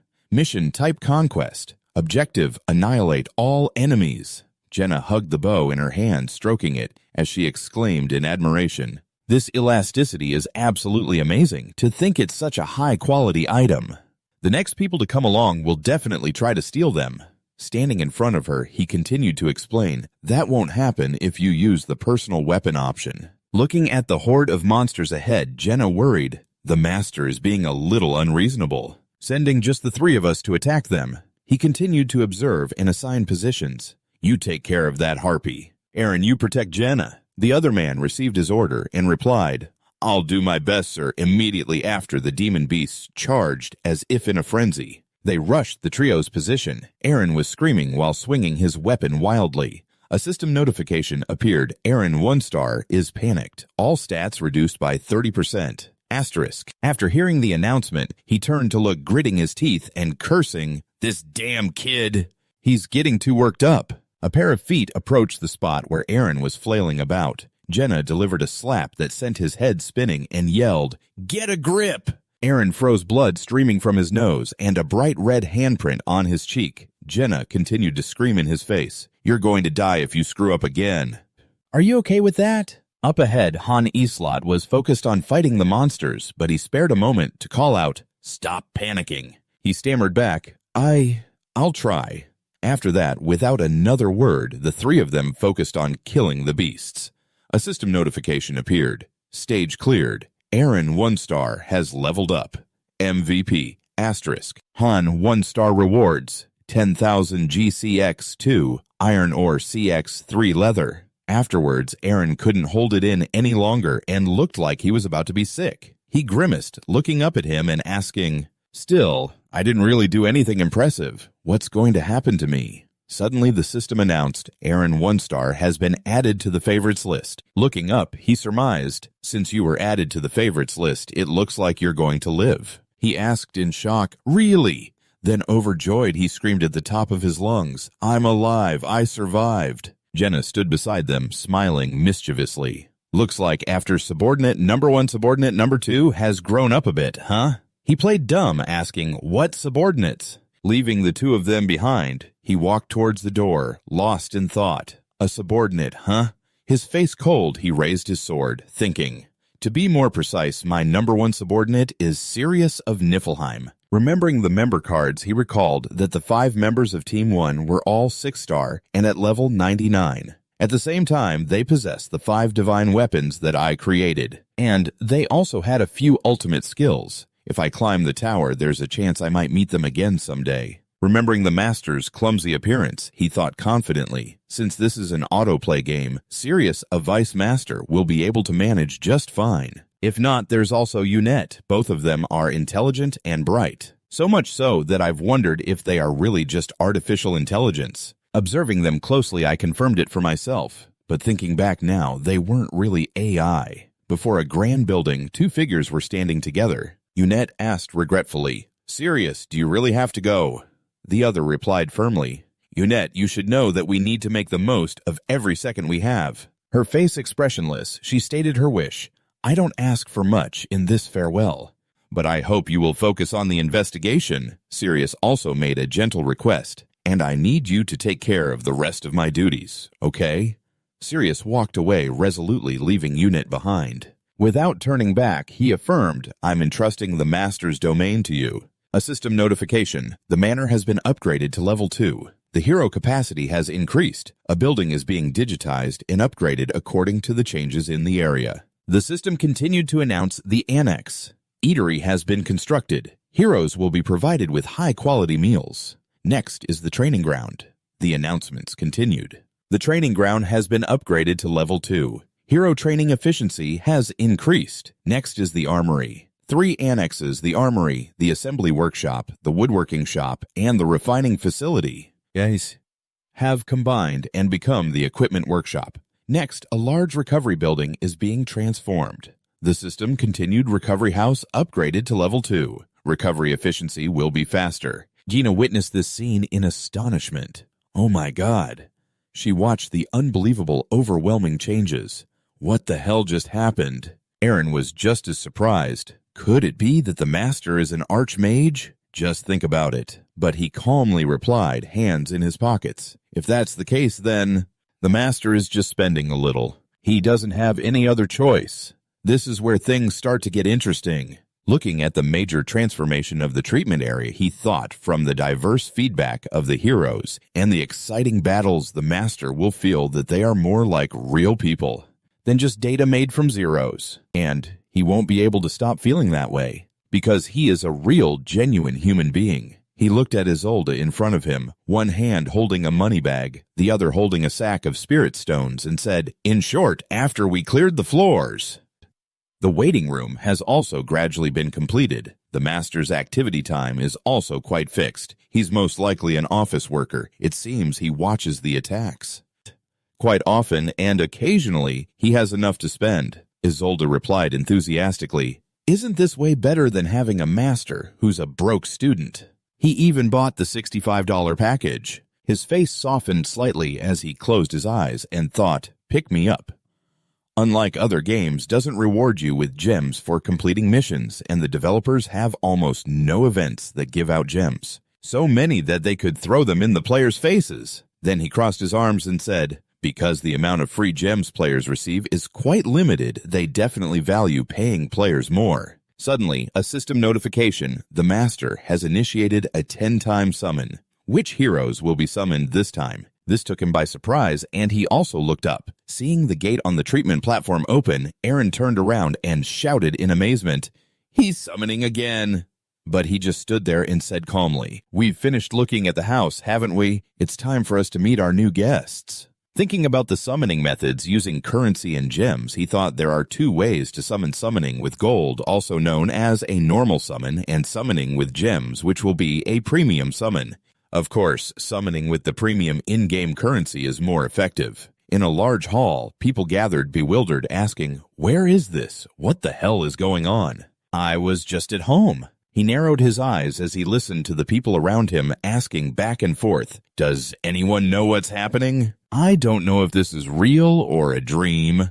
Suddenly, an old man, sweating in astonishment, asked, "Who are you people?" He immediately unleashed his killing intent, pointing his sword at the trembling man, and warned, "Silence, I have no intention of explaining things to you right away. I only explain to those who can survive and think calmly." Isolde stood majestically in the air, commanding everyone, "Is there a carpenter among you? If so, step forward." Isolde stood there very confidently, continuing to assign tasks. "Who here is a carpenter or a craftsman? Come on out. If not, is there a cook?" After hearing this, a series of people spoke up, asking her, "What are you suddenly doing? Wait a minute. At least give us a little explanation. What is this situation? What the hell is that tiny thing?" Suddenly, a loud voice shouted a warning. "Shut up!"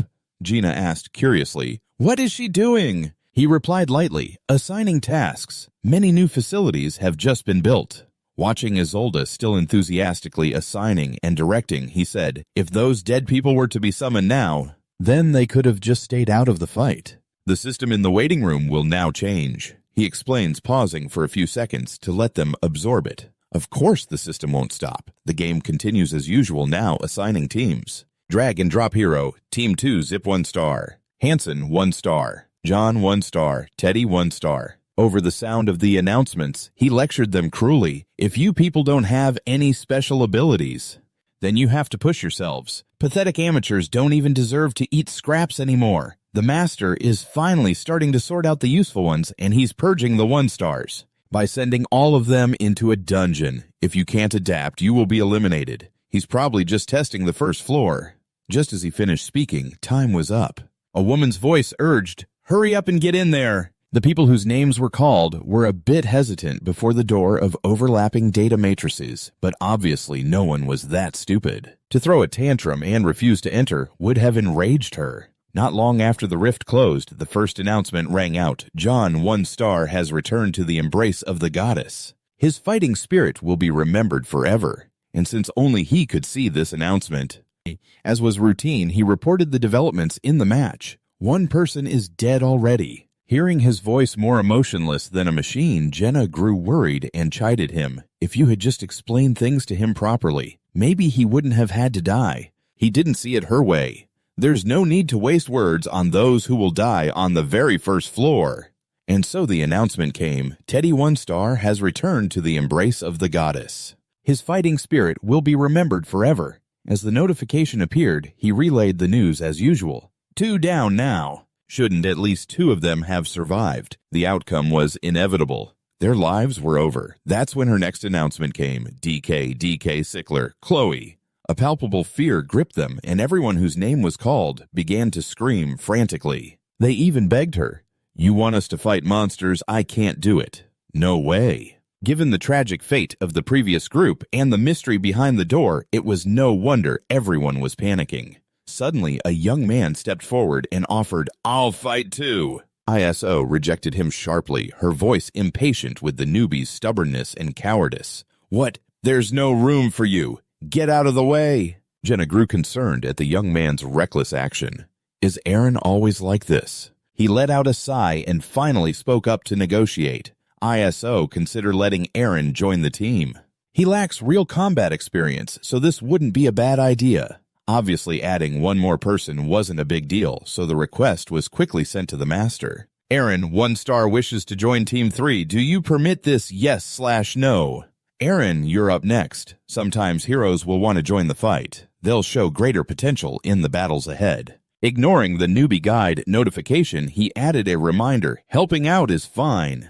But don't let it become a precedent. I understand, the young man replied, and with that turned and left. Meanwhile, she stretched boredly several times and complained, I really want to go home and eat. I haven't eaten anything but potatoes since I got here. Because of this damn master. He looked at her exasperated. He couldn't believe she just blurted out so bluntly. Wondering if she had any sense of the situation, he looked up at the blue sky and white clouds and said nonchalantly, What a blue sky. He is watching us. Just like how God watches over the world. This made her jump, thinking they'd been caught bad-mouthing him. After calling her out, he offered some comfort. Don't worry, he must be very busy. He doesn't have time to eavesdrop on every single person. He said one thing, but thought another. He won't hear us. I'm sure it gets filtered.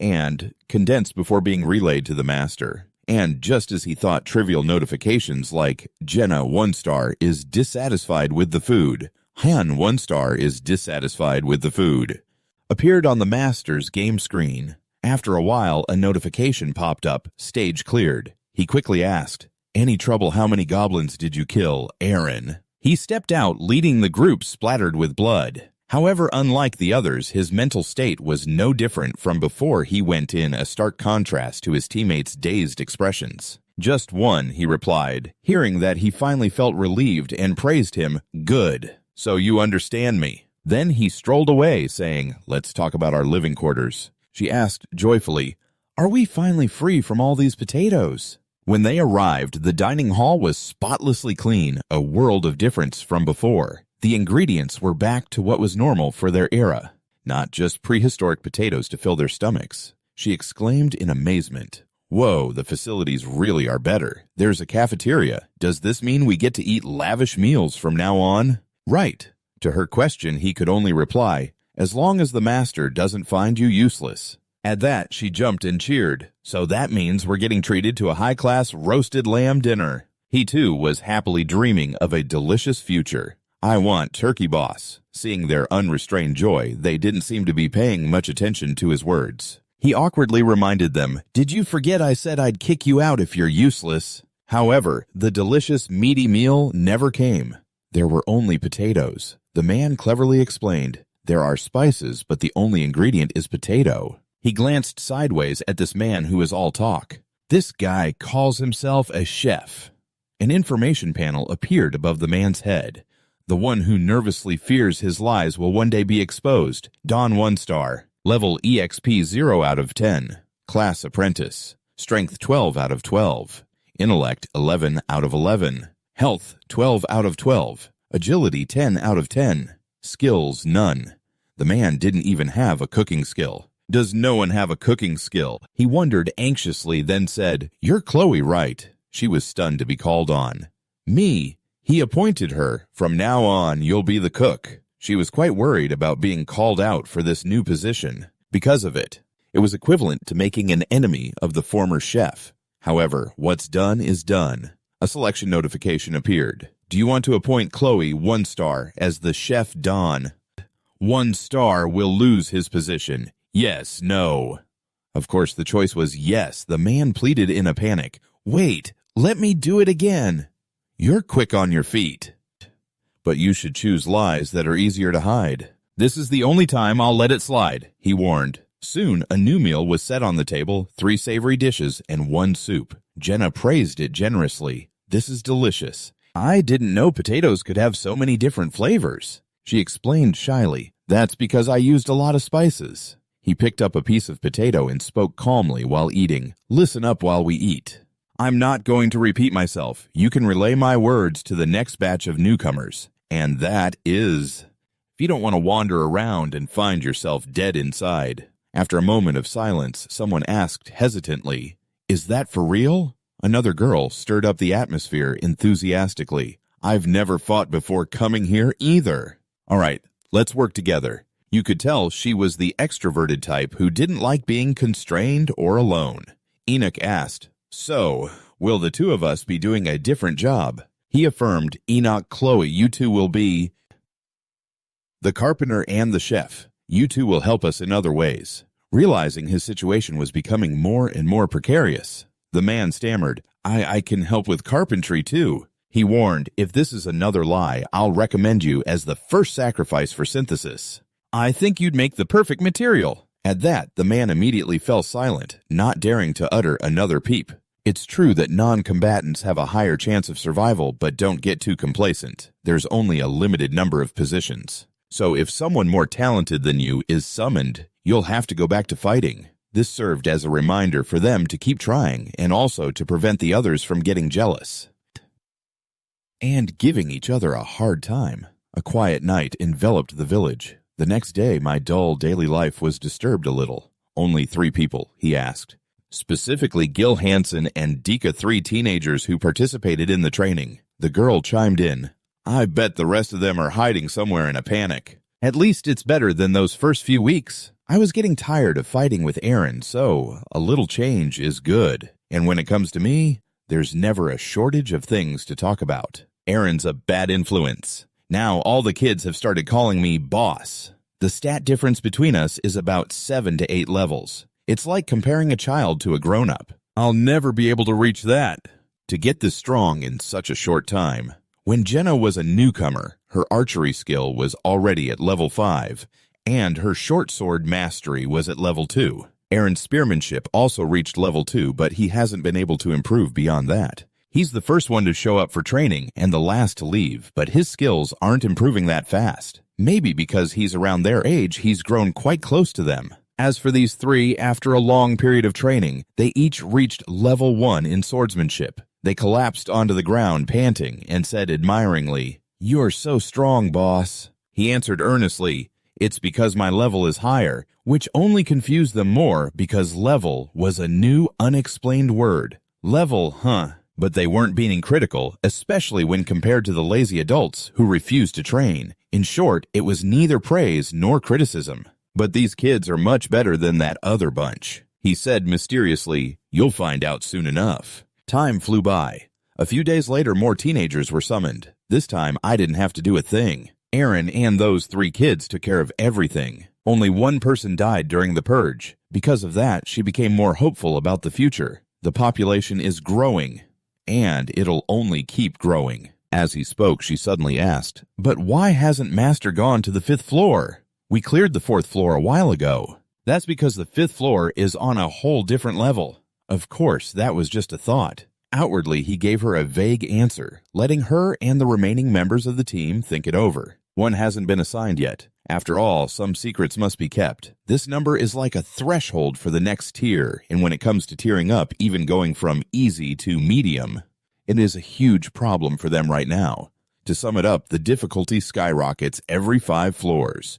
In short, it's like a boss floor. There's a chance even I won't survive. Who knows how many people will die? Even after the purge and all the training, I don't see any need to tell Jenna about the brutal difficulty we'll be facing from now on. Another day passes. Currently, Master's formation consists of combatants Jenna, Shirai, Han, Islati, Aaron Delkert, Jeed, Hansen, Dika, and support Inoki Chloe. Right now, on the 4th floor, the mission is subjugation. Objective: eliminate all enemies. Hobby's group is waiting up ahead to ambush them. Hansen held his shield forward and shouted powerfully, I'm counting on all of you. Han Islat stood behind them with his arms crossed, calmly reminding them, Calm down. You guys with the shields don't usually need to attack. The swordsmen and archers are right behind you. They charged forward, recklessly boasting, "Even the weak have their own way of fighting." The sharp claws of the monsters answered their call. They relentlessly attacked. By arranging a defensive formation, it looked like they were at a disadvantage, only able to block with their shields, but everyone was coordinating very smoothly. Eren stood at the back with his spear, observing the situation. His aim was perfect. He targeted a single monster and stabbed it until it was a bloody mess, using the strength of the group rather than fighting alone. Han Islet was still standing on the sidelines watching the battle. He thought grimly, "I'm not even fighting. I could clear this stage on my own easily. But if I join in, they won't get to practice their formation." Soon the system announced, "Stage cleared. Reward Hansen leveled up. MVP Jenna. Loot 2000 EXP 2C rank iron ores 1C rank leather." The victorious group was overjoyed, but he was worried. "I still don't know what the 5th floor's mission will be. There are definitely going to be some stages I can't clear by myself." Dika cheerfully threw his arms around his two teammates and asked, "What did you think of that?" Jeed said smugly, "What do you mean that was a piece of cake?" Nearby, Jenna smiled and praised them. "Not bad at all." Han Islada just gave a slight nod. Master had been rolling more often. On his second 10 pull, he got a blacksmith and a tanner, which allowed him to activate the smithy. The blacksmith, tanner, and carpenter worked together to create equipment, mostly E-rank swords and shields. They were distributed evenly among the newly summoned heroes. This significantly improved their survival rate. The main party received higher grade equipment, and the 3 who weren't very good at fighting were grouped together. They were the ones who never bothered to come to the training grounds and were always looking for ways to slack off. Donf was one of them, the one who had lied about his class. A few days later, Jeed grew impatient and said, "Are we still just going to the 4th floor today? I want to go to the next stage." Han Islade glanced over at Jeed. "Are we going to the 5th floor today?" She answered nervously and evasively, I guess so." Hearing this, Jenna was shocked. "Huh, are we really going to the 5th floor?" He stepped forward and announced, "This time will be a little different. Being calm is good, but if you're too calm, you'll lose your heads before you even know it." The others quickly replied in unison, "Yes, understood." Suddenly, a blue-white light appeared in an old ancient tower. The atmosphere was utterly desolate. Inside, it was eerily silent and gloomy. The buildings were partially crumbled. Han Islate's group had arrived. Eren turned to him impatiently and said, "Hey, I don't see any monsters." Han Islat calmly gave the order, "We're going to advance into the city center and assess the situation first. Get into formation." They all followed his orders to the letter. "Yes, sir." He looked outside and remarked that the whole city was empty, with no sign of any monsters, nor any civilians. "This isn't a subjugation mission." Suddenly Rio pointed ahead, his mouth agape as he shouted, "Hey, over here!" It was a person who had kicked the bucket, who knows how long ago. Now just a dry skeleton sitting in a small corner. Eren asked cautiously, "What is this place?" "There are houses, but no people." Gina also noticed something was off. She spoke up to the others. "This is dried blood. This mission is different from the others." "That we've done," Han Islat replied, as calm as ever. "This is all just a warm-up." He quickly gave an order. "Gina, can you climb up that bell tower?" She didn't refuse. "I can." With her climbing skills, Gina reached the top of the tower in a flash. From below, he yelled up, "See anything?" She answered blankly, the whole city."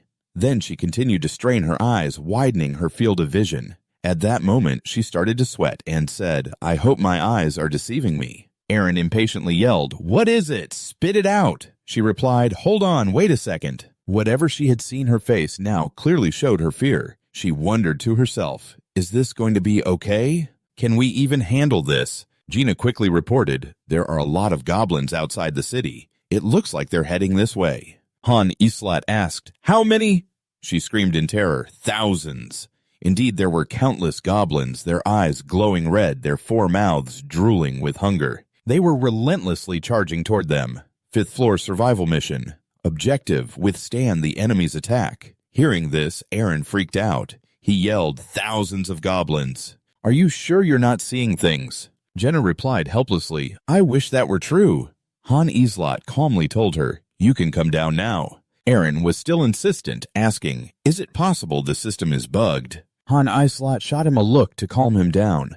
Don't panic. The mission isn't to wipe them out. It's just to survive. We just have to hold out against them for a certain amount of time and we'll be fine. Han Sen, walking behind, wondered, can't we hide? Han Islot had tried to push open the door to a house, but the system kept displaying a red notification, cannot enter this area. He answered the man helplessly, we can't get inside the houses. All we can do now is move. Aaron, walking beside him, asked anxiously, how long do we have to hold out? Running, he explained, 10 minutes.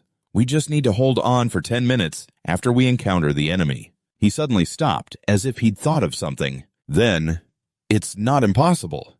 Unfortunately, the clock now showed 30 minutes remaining. He analyzed sharply. If a survival mission is given on the lower floors, then the party's survival rate is only 9%. He quickly urged his teammates, we can't move on the main road. Get into the alley. Everyone obediently followed. He thought to himself, on higher floors it's not a problem, but on lower floors this is famously known as the hero grinder. Geo looked around nervously and asked, is there not a better place? He patiently explained, every building has been destroyed, so there's bound to be an opening. We don't have time to find another spot. They were trapped in a dead end, everyone with their weapons drawn, ready for battle. He repeated once more, we have to defend this position. He continued his analysis. Because this alley is narrow, we'll only have to fight them one at a time. Even with 1,000 of them, it won't matter. The young men were scared enough to piss their pants, but still managed to reply, yes, we'll give it our all. Han Islot quickly laid out a plan for each person. I'll take the left. Aaron, you handle the right. Geo and Hansen, you've got our rear. Fight in turns. Unless it's absolutely necessary, don't jump in to help. Use that time to recover your stamina. Understood. In response to his question, everyone answered in unison, yes, sir. After that, he glanced over at Jenna and said, Jenna, you stand in the middle of these 3 paths. Try to conserve your arrows. Don't shoot without my command. She widened her eyes in surprise, but still complied. Okay. Han Islot shouted, set up barricades before they get here. And remember this clearly, if one side breaks, we all die. Rio responded enthusiastically, yes, sir. He looked at the timer, gritting his teeth as he thought, 30 minutes. Since this isn't a waiting room time, we'll run exactly like it does on Earth. The countdown will only begin when we make contact with them. Just then, a goblin came sniffing. Its jaw dropped with glee when it spotted his group. Time was running out. The clock showed 29 minutes and 59 seconds. He furiously charged forward, yelling, damn it! We haven't even finished setting up the barricades. Then, without a moment's hesitation, he swung a powerful slash at the goblin. Look, but it wasn't just one. Others swarmed in like moths to a flame, making everyone panic and shout, they're coming. Han Islot raised his voice to command. They're pouring in. Use the bodies of the dead ones to make a barricade. Aaron beside him immediately complied. Got it. And so one by one, as they came forward, he cut them all down with a single dazzling slash. But their vast numbers were relentless, charging forward with ravenous maws. He cursed in frustration, you sons of bitches! From behind, Jenna called out, let me know when you're getting tired. He fought on, gritting his teeth, thinking, this is just a damn loop. Block, then stab.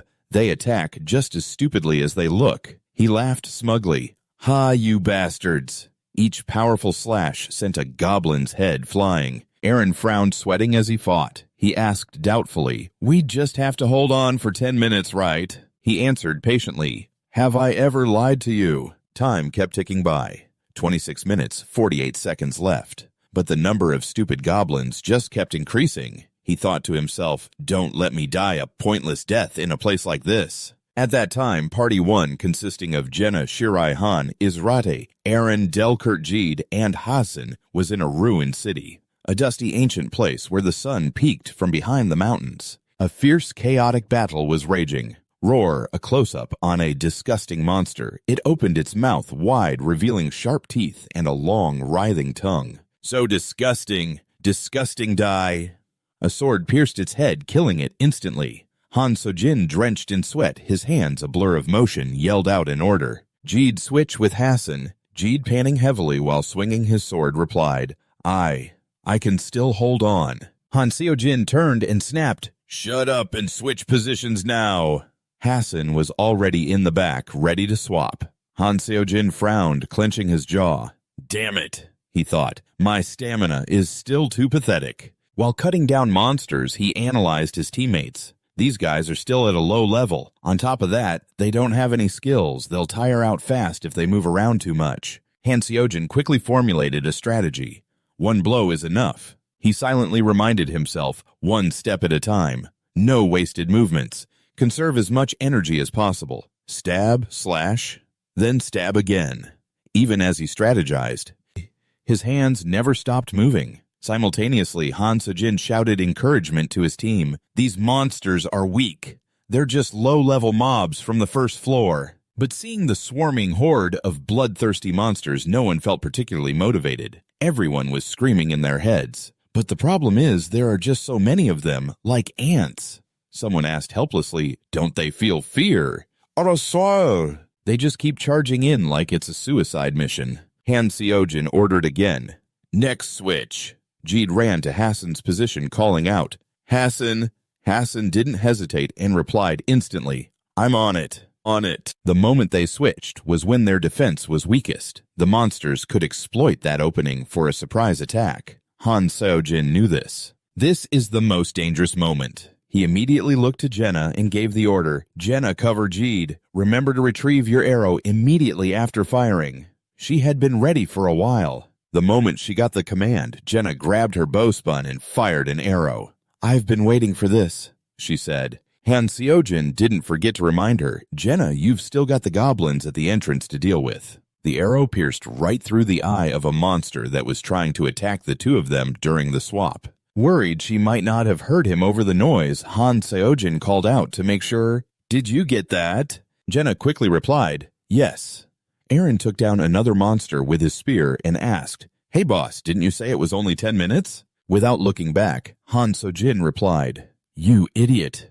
There are only 5 minutes left. Suddenly, a monster with a death wish charged forward, but it was stopped cold by an arrow through its eye. By now, Jenna was both furious and exhausted from the non-stop battle. She ripped the arrow from the monster's eye socket, its bloodshot eyeball coming along with it. Then she brutally stomped on the creature's body, sending blood splattering everywhere. Jenna snarled, Don't even try it. I'm pissed off. Suddenly, a piercing scream echoed out. Arr! Jeed shrieked in pain as his arm was torn off.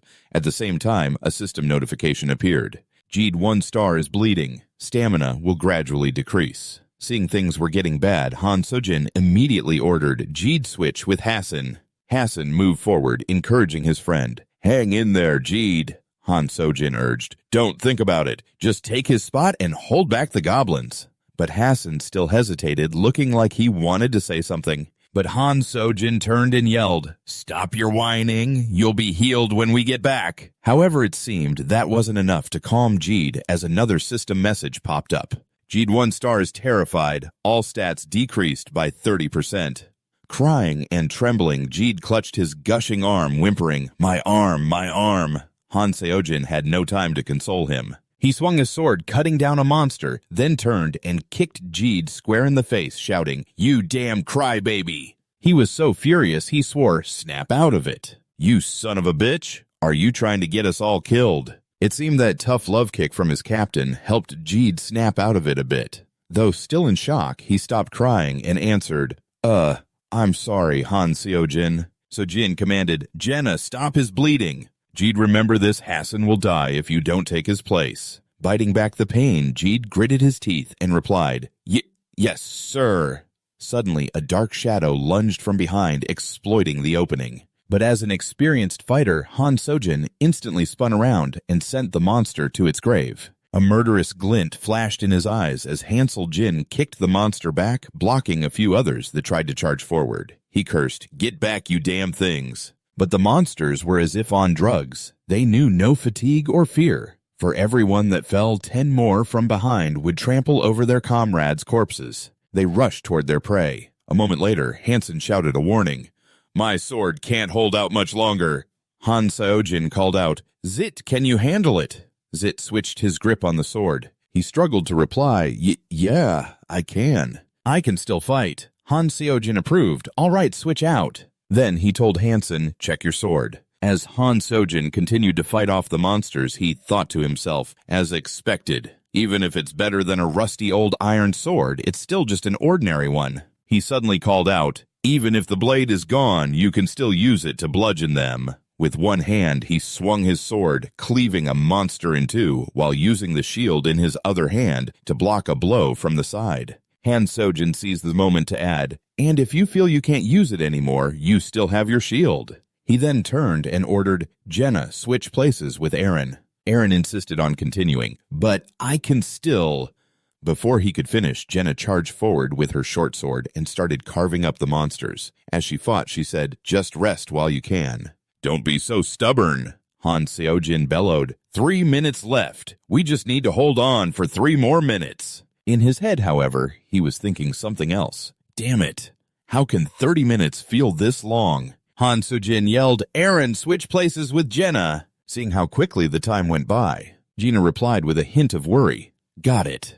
Eren, sensing her concern, quickly reassured her. Don't worry. 10 seconds of rest is more than enough. The other pair's turn was up. Hansel Jin's voice boomed. Hansen, switch. Hansen advanced with his sword, taking the place of the panicked and exhausted Zit. Right. Hansel Jin once again directed the team, cover them while they switched. Jenna lay down some covering fire for Hansen. Jenna looked troubled, glancing at the quiver on her back. She stammered, huh. Sure enough, only a couple of arrows were left in her quiver, far too few for the number of monsters. For the 100th time, Hansel Jin cursed inwardly. Shit, we're almost out of arrows. He calmly gave the order, if they can't set up their defense in time, we're all dead anyway. Just use them all. Hearing his words, Jenna didn't hesitate. She immediately drew 3 arrows and fired them all at once, saying, all right then. The arrows zipped through the air and pierced the monsters, enraging them. One, driven mad by the pain, began swinging its sword wildly and let out a furious shriek. It then rushed past Hansen, heading for the back line. Zit, exhausted and out of breath, tried to say, Hansen switch, but just as the last word left his mouth, a monster's sword plunged into his stomach. Zit, who was already wounded, was now run through completely. He coughed up blood, his eyes wide with helplessness and terror. Just then, Jenna put an arrow through that monster's head. As she started to move towards Zit to check on him, she saw him collapse. She gasped in shock. Seeing his wide-open, unmoving eyes, Jenna shouted in panic, Zit! Just then, a notification appeared. Zit, 1 star, has entered a critical condition. His life is in peril. By now, Han Seojin had completely snapped. He cursed over and over, son of a bitch. Seeing her comrade on the verge of death, Jenna panicked. Not knowing what to do, she kept asking herself, what do I do? What do I do? Should I pull it out? Zit, with his last bit of strength, groaned, damn it, it hurts. Jenna kept changing her mind. No, I can't.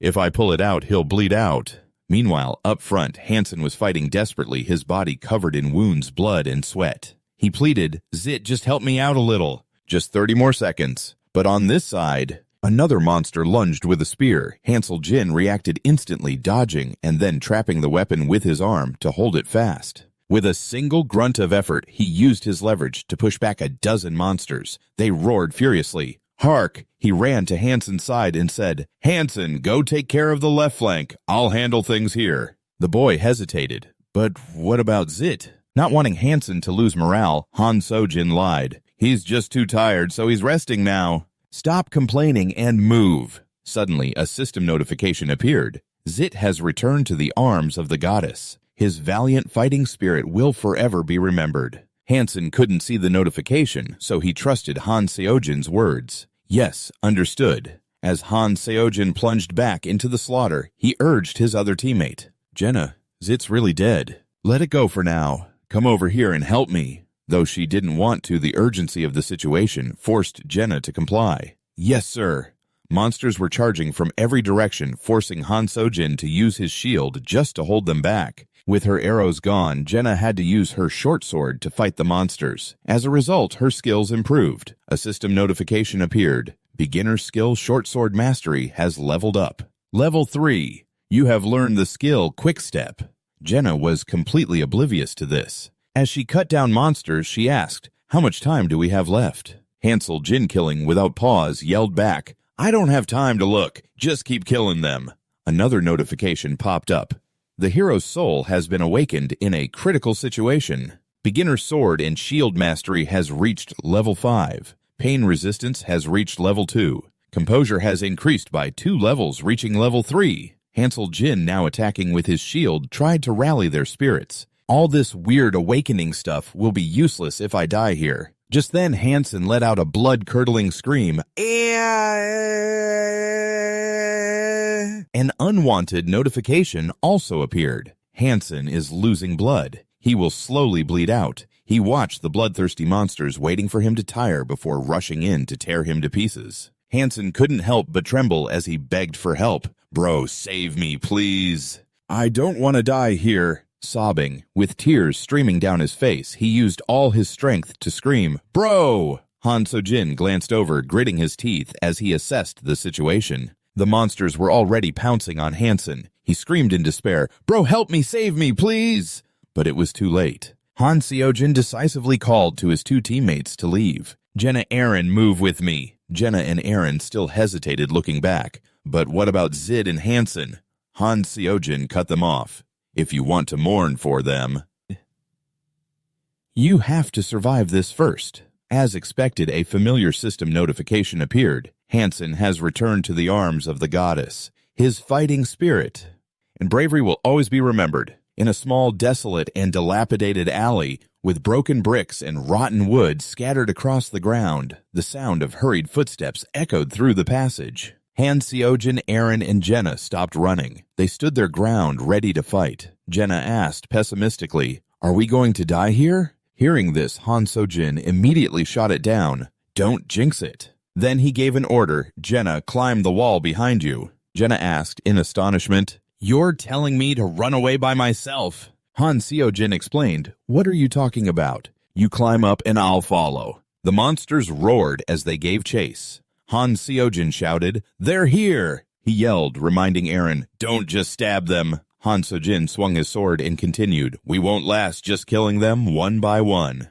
With one swing of his sword, 3 monster heads fell to the ground. After climbing the fence, Jenna reached her hand down and urged, I'm up. Hurry up! Han Seo-jin quickly leaped up. Then he urgently said to his teammate below, Aaron, you're next. Jenna also helped grab my hand. Aaron, panting with exhaustion, looked up and replied with a grunt, Yeah. Aaron grabbed Jenna's hand and used it to climb. However, he wasn't so lucky. A monster stabbed its sword into his left leg while he was still dangling from the fence, causing Aaron to scream in pain. Gah! Seeing the situation turn grim, Han So-jin decisively jumped down to help, simultaneously instructing Jenna, Hold on tight, don't let him go. Han So-jin glanced back, his eyes flashing with certainty. He announced loudly, I'm going to cut off your leg. And just like that, Han Seo-jin swung his sword, aiming straight for Aaron's leg. Feeling the pain shoot up from his foot, Aaron squeezed his eyes shut and screamed in agony. A notification appeared. Aaron is losing blood. He will slowly bleed out. Han Seo-jin climbed back up and helped Jenna, gesturing. Pull him up! Another notification chimed in. Aaron is in critical condition. His life is in danger. Han Seo-jin observed the monster's actions and remarked, They're climbing on top of each other to get up here. Pretty smart. Jenna didn't understand what he meant and asked, Smart. What do you mean? Another battle began. With Aaron injured, only Han So-jin and Jenna were left to fight. Han So-jin ordered, Use Aaron's spear. Stab any that get close. Jenna quickly complied. The 2 of them, one with a spear and one with a sword, jabbed at the monsters below. Han So-jin reminded her, Stop them from getting up here. If they make it up, we'll have nowhere to run. Suddenly, Jenna cried out in panic, Ah, crap, I dropped the spear! Now what? Han So-jin, busy skewering the monsters, replied curtly, You have to ask. Use your feet and kick them. Looking at the sharp, writhing hands below, Jenna felt she couldn't hold on much longer and asked, There are too many. How many minutes are left? I can't last much longer. Han So-jin answered, 30 seconds, just 30 more seconds. Jenna exclaimed, It feels like a whole hour has passed. Han Seo-jin hurriedly tried to convince her, I'm not lying to you. Just trust me and try to hold on a little longer." Looking at the timer in front of him, Han Seojin thought to himself, "This time I'm not lying. Just a little more." 0 hours, 32 minutes. Suddenly, a hand with sharp claws lunged at him. Han Seojin's shield was quickly snatched away by the monsters. He immediately raised his sword to cut them down thwack, when suddenly another sword unexpectedly pierced his stomach. It was so sudden that Han Seojin couldn't defend himself. His eyes widened in shock. The monster that had impaled him was grinning triumphantly. "One last laugh before you kick the bucket, sweetie." This wound pushed Han Seojin to his limit. He let out a grunt, "Gh," and ignoring the wound and the trembling in his arm, he charged at the monsters with renewed vigor. "You bastards!" The monster quickly pulled out its sword. Han Seojin's blood gushed out like a waterfall. He screamed himself hoarse in agony. Taking advantage of the moment, Han Seojin was focusing all his fighting spirit on the creature. As he faced the goblin in front of him, the one at his side instantly stabbed its sword straight into his gut, making him scream out in agony. Then, trembling with rage, he roared, "You bastards!" Just then, the goblin suddenly pulled its sword out, forcing him to once again cry out in anguish, "Arr!" before collapsing to his knees, clutching the wound. Seeing this, the system quickly displayed a notification: Han is bleeding out. He will slowly lose blood. At the same time, over with Jenna, she was also under attack and had lost a lot of blood. After a fierce battle with the goblins, the system appeared again and announced Jenna is bleeding out. She will slowly lose blood. Hansel Jin lowered his head in despair, thinking to himself, "I'm done for. Am I really gonna die here? On stage 5, it's only stage 5. It's so unfair. I don't understand why I'm facing so many obstacles. This would never happen on Earth. Why me? Just why? Why?" As he thought this, Hansel Jin's eyes suddenly changed. They flashed, revealing a viciousness within. Next, he swiftly brought his sword down on the goblin in front of him and roared in fury, "You scumbags!" Then, as he furiously slaughtered them with his sword, he thought, "It's not over. I'm only on stage 5. This can't be happening." As the goblins swarmed him like moths to a flame, Hansel Jin quickly swung his sword to counter them. Seeing a goblin rushing towards him at high speed, Hansel Jin immediately swung his sword and cut it down silently, steeling his resolve in his heart. To die in a place like this. Just as he finished the thought, its head fell to the ground. He glared fiercely at the others and snarled an order. "Come on, you dogs." The system suddenly appeared with a notification: "Skill awakening. Han has learned the skill Berserk." As he watched them, Han Seojin thought to himself, "Even breathing is difficult. My body is screaming in pain."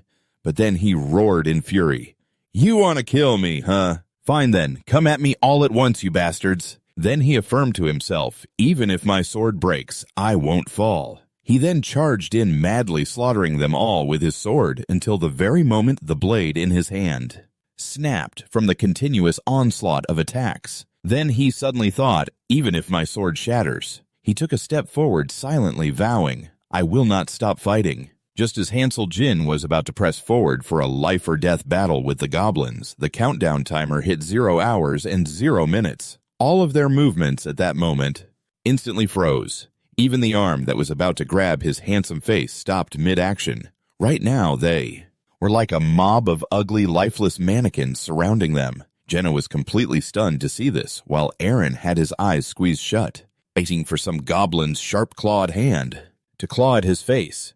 But he didn't realize that the arm had completely frozen in place. The system suddenly appeared and displayed a notification: "Stage cleared. Han, Jenna, and Aaron have leveled up. MVP Han. Spoils of war, 5,000 gold times 1 level C, iron ore times 3 level C, leather times 2 level B, lumber. Congratulations, Master. You have cleared stage 5. Daily dungeon unlocked. Collect materials and try strengthening your heroes in the waiting room." After hearing this, the group immediately dropped their weapons. While Hansel Jin stood frozen in place, struggling to catch his breath, Aaron exhaustedly collapsed onto the ground. As for Jenna, after being dazed for a moment, she suddenly closed her eyes and started both crying and laughing.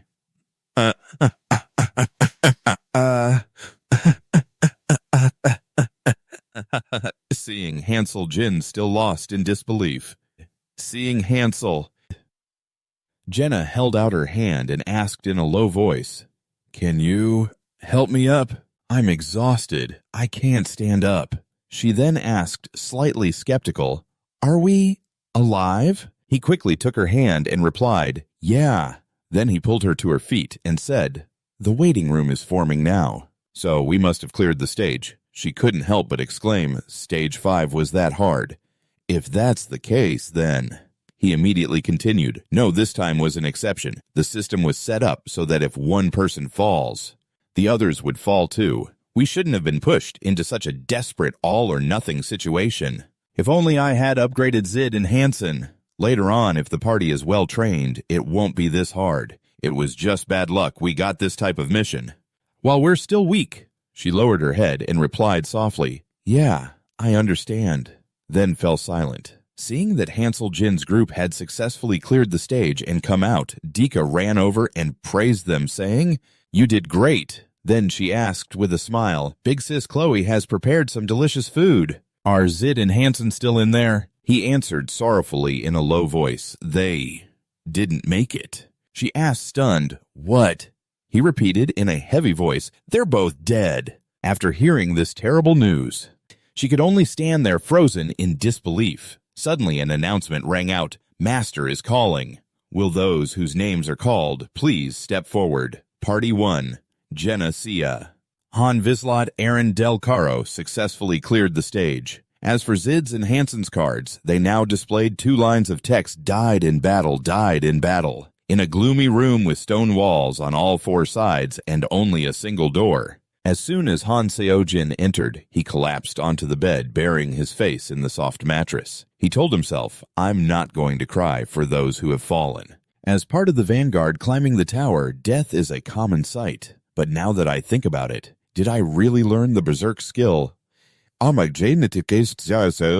Thinking about what just happened, I startled myself. I thought calm and fury couldn't exist at the same time. This is 100% a system error. Calm helps me maintain my clarity. Fury lets that go, but in return, my strength skyrockets. Maybe it has something to do with me being a master. But as a hero, Han Seojin still felt drained. I'm not sure yet, he thought wearily, but I don't want to think about this today. Closing his tired eyes, Han Seojin told himself, I'm going to be really busy starting tomorrow. So for today, I'll just rest. Han Seojin sank into a deep sleep. Outside, the wind rustled gently. At dawn in the training grounds, the chill had not yet dissipated. But a source of fiery power had already appeared here. Jenna was here fiercely training with her daggers. Drenched in sweat, Han Seojin walked up behind her and asked, You're always later than me. I thought you slept in, so why the change today? Jenna answered curtly, I don't want to die. Han Seojin thought, she learned a new skill yesterday. On top of that, she's talented and hardworking. Meanwhile, Aaron has been through so much, but he hasn't learned any new skills. At this thought, Han Seojin sighed inwardly. He took off his shirt to do push-ups, lifting his whole body with both hands. He reminded himself that he only gained 5 points per training session. It's not too surprising. I'm only a 3-star after all. Currently, Han Seojin's information panel is as follows. Han Islot Level 9. Experience 54 out of 70. Class Novice. Strength 23 out of 23. Intelligence 11 out of 11. Vitality 21 out of 21. Agility 21 out of 21. Skills include Novice Swordsmanship. Novice Shield Wielding Level 5. Pain Resistance Level 2. Calm Level 3. Fury Level 1. Seeing his stats had maxed out, Han Seojin was sure he'd reach Level 10 soon. The highest level for a 1-star hero. I need to aim for a 2-star promotion soon. But then, he stopped his push-ups. What are you doing?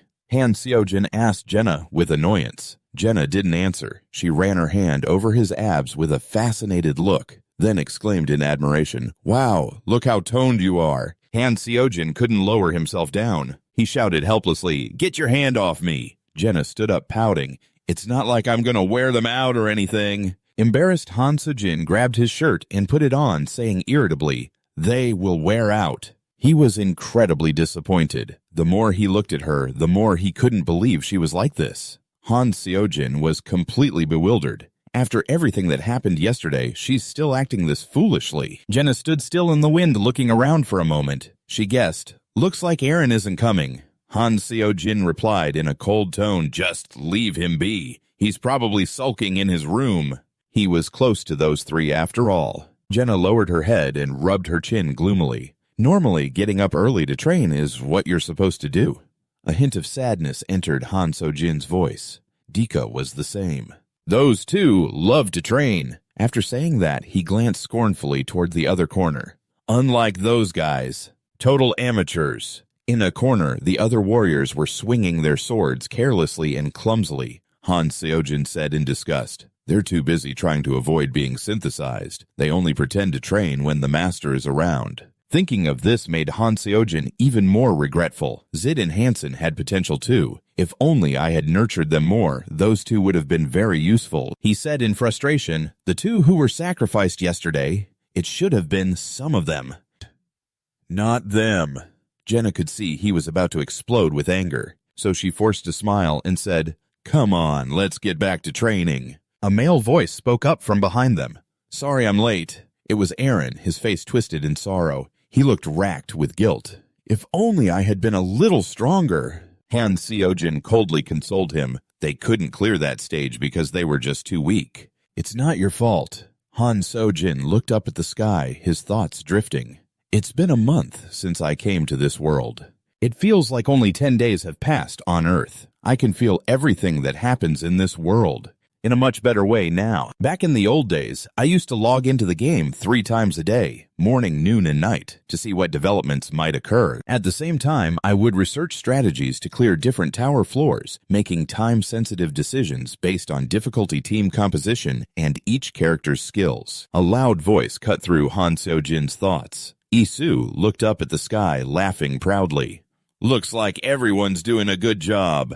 You all have Han to thank as your role model. He survived Floor 5 perfectly. The master is very pleased with him." Watching Isu's boorish behavior, Jenna leaned in and whispered in Han Seo-jin's ear, "Why does she seem to have her eye on you?" Han Seo-jin didn't answer. "Oh, that's a secret." Isu walked over to the lazy ones and yelled, "And you lot train harder. You won't always be this lucky. Survive on your own strength." Finding her behavior too embarrassing, Han Seo-jin tried to make himself inconspicuous and quietly found a corner. He told himself, "It's best if I just avoid her for a while." A system announcement came through. The system then said cheerfully to them, "Let's get ready to go." Gina, both confused and worried, asked the other three how this arrangement was made without her knowing. Han Seo-jin reassured her not to worry, that they'd get to know each other while fighting. He knew that to survive, you had to be flexible. The 5 of them entered the dungeon. A man on their team kept looking around fearfully.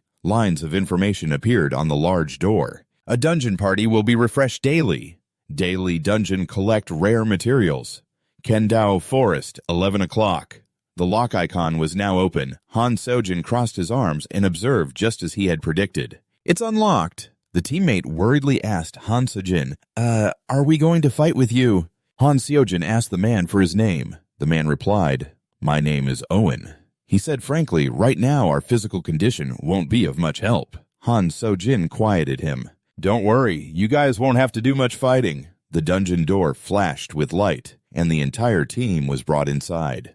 A server-wide announcement, "Party 4 has entered. Daily Dungeon Kendut Forest. Difficulty super easy. They will return after collecting enough materials." The system provided a tip. The dungeon type will change daily. "Be sure to check carefully." Gina looked around cautiously, wondering where all the enemies were. Could this be a special mission, like on Stage 5? Han Seo-jin silently walked over and pinched Gina's cheek to snap her out of her nonsense. Gina snapped irritably, "What's your problem?" Han Seo-jin, with a straight face, said, "It's funny. What's wrong?" Gina got even angrier. She said, "I don't think it's funny at all." Han Seo-jin bent down, picked up a rock, and began his explanation. "This is what's called a daily dungeon, a place to gather materials." Before he could finish, Owen interrupted him. Trembling, he pointed at a colorful portal and asked, Then what is this?" Han Seo-jin replied, "A trash can. No, actually, you can think of it as a shopping cart." When Han Seo-jin threw the rock into the portal, the system announced, "Han has collected S-rank junk. Tip: junk is unnecessary. Please discard it." Han Seo-jin told the members that whatever materials they collected, they should just put them in there. Like a tree branch, for example. After saying that, he casually broke off a twig. Han Seojin explained, "After that, it'll be stored in our inventory to be used for crafting items." He put the branch into the cart. The system immediately updated. Han has collected a tree branch. The system offered a suggestion. Tip 100 tree branches will form a wooden plank, but a carpenter is required for the conversion. Owen asked in astonishment, "Is that all there is to it?" Seeing this, Jenna happily asked Han Sejin, "Is that all we have to do?" "We don't have to fight anything," Han Sejin coolly told her. "You're different. Come with me. We're going hunting." Gina clicked her tongue, extremely disappointed. "Teach, and here I thought I'd finally get an easy job. What are we hunting? A wild boar, a deer, or a rabbit? We get to eat meat now." Han Seojin didn't answer and just silently led the way. After walking for a while, the two of them saw a deer grazing under the shimmering sunlight. It looked like a painting of a divine beast. Gina's mouth watered as she looked at it. She said excitedly, "I see our prey meat. Just you wait." Han Sejin silently gave her a look of disgust. An arrow shot straight into the deer's neck. It screamed in pain. Gina ran over, looked at the dead deer, and exclaimed, "Looks delicious." Han Sejin asked her, "Do you know how to butcher it?" Gina raised her knife and replied, "Of course I do. How long have I been living like this?" Gina skillfully cut open the deer's belly. Blood flowed out like a stream. She began to explain, "After letting all the blood drain out like this, you skin it and remove the internal organs." Han Seojin felt a little horrified. This girl, who was always cheerful and laughing, turned out to have a cold-blooded side butchering meat without batting an eye. Han Seojin told Gina, "Make sure you gather all of it and put those materials into the portal. Okay, don't miss a single thing." Gina, her face covered in blood, looked up. Seeing he was about to leave, she asked, "Where are you going?" Han Sejin replied, "Hunting, of course. I'm sick to death of eating potatoes." After that, Han Sejin walked off alone. A little later, he found a large waterfall surrounded by countless beautiful blooming flowers.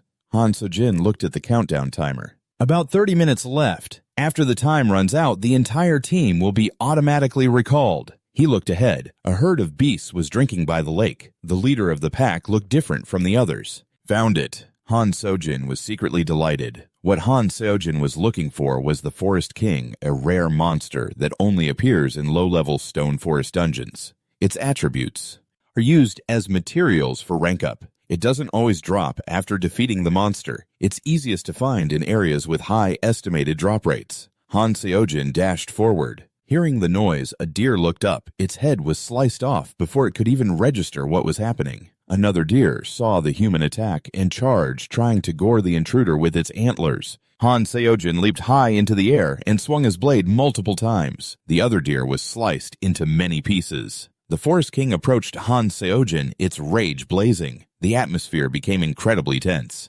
Han Seojin taunted it, "All your lovers are dead. Are you pissed?" Hearing this, the Forest King's face contorted even more. Han Seojin raised his sword, pointed it challengingly at the beast, and said, "Come on." Note, Monday to Tuesday, the Israelanta mine opens. Daily dungeon. Wednesday to Thursday, Kendu's Forest. Friday to Saturday, Shinmiro Plateau. Sunday, all dungeons are open. The quiet forest was disturbed by panicked screams. The faces of Han Seojin's team members, who were out gathering wood, were filled with terror as they screamed like they had seen a ghost. "Oh my God, it's a monster! A monster!"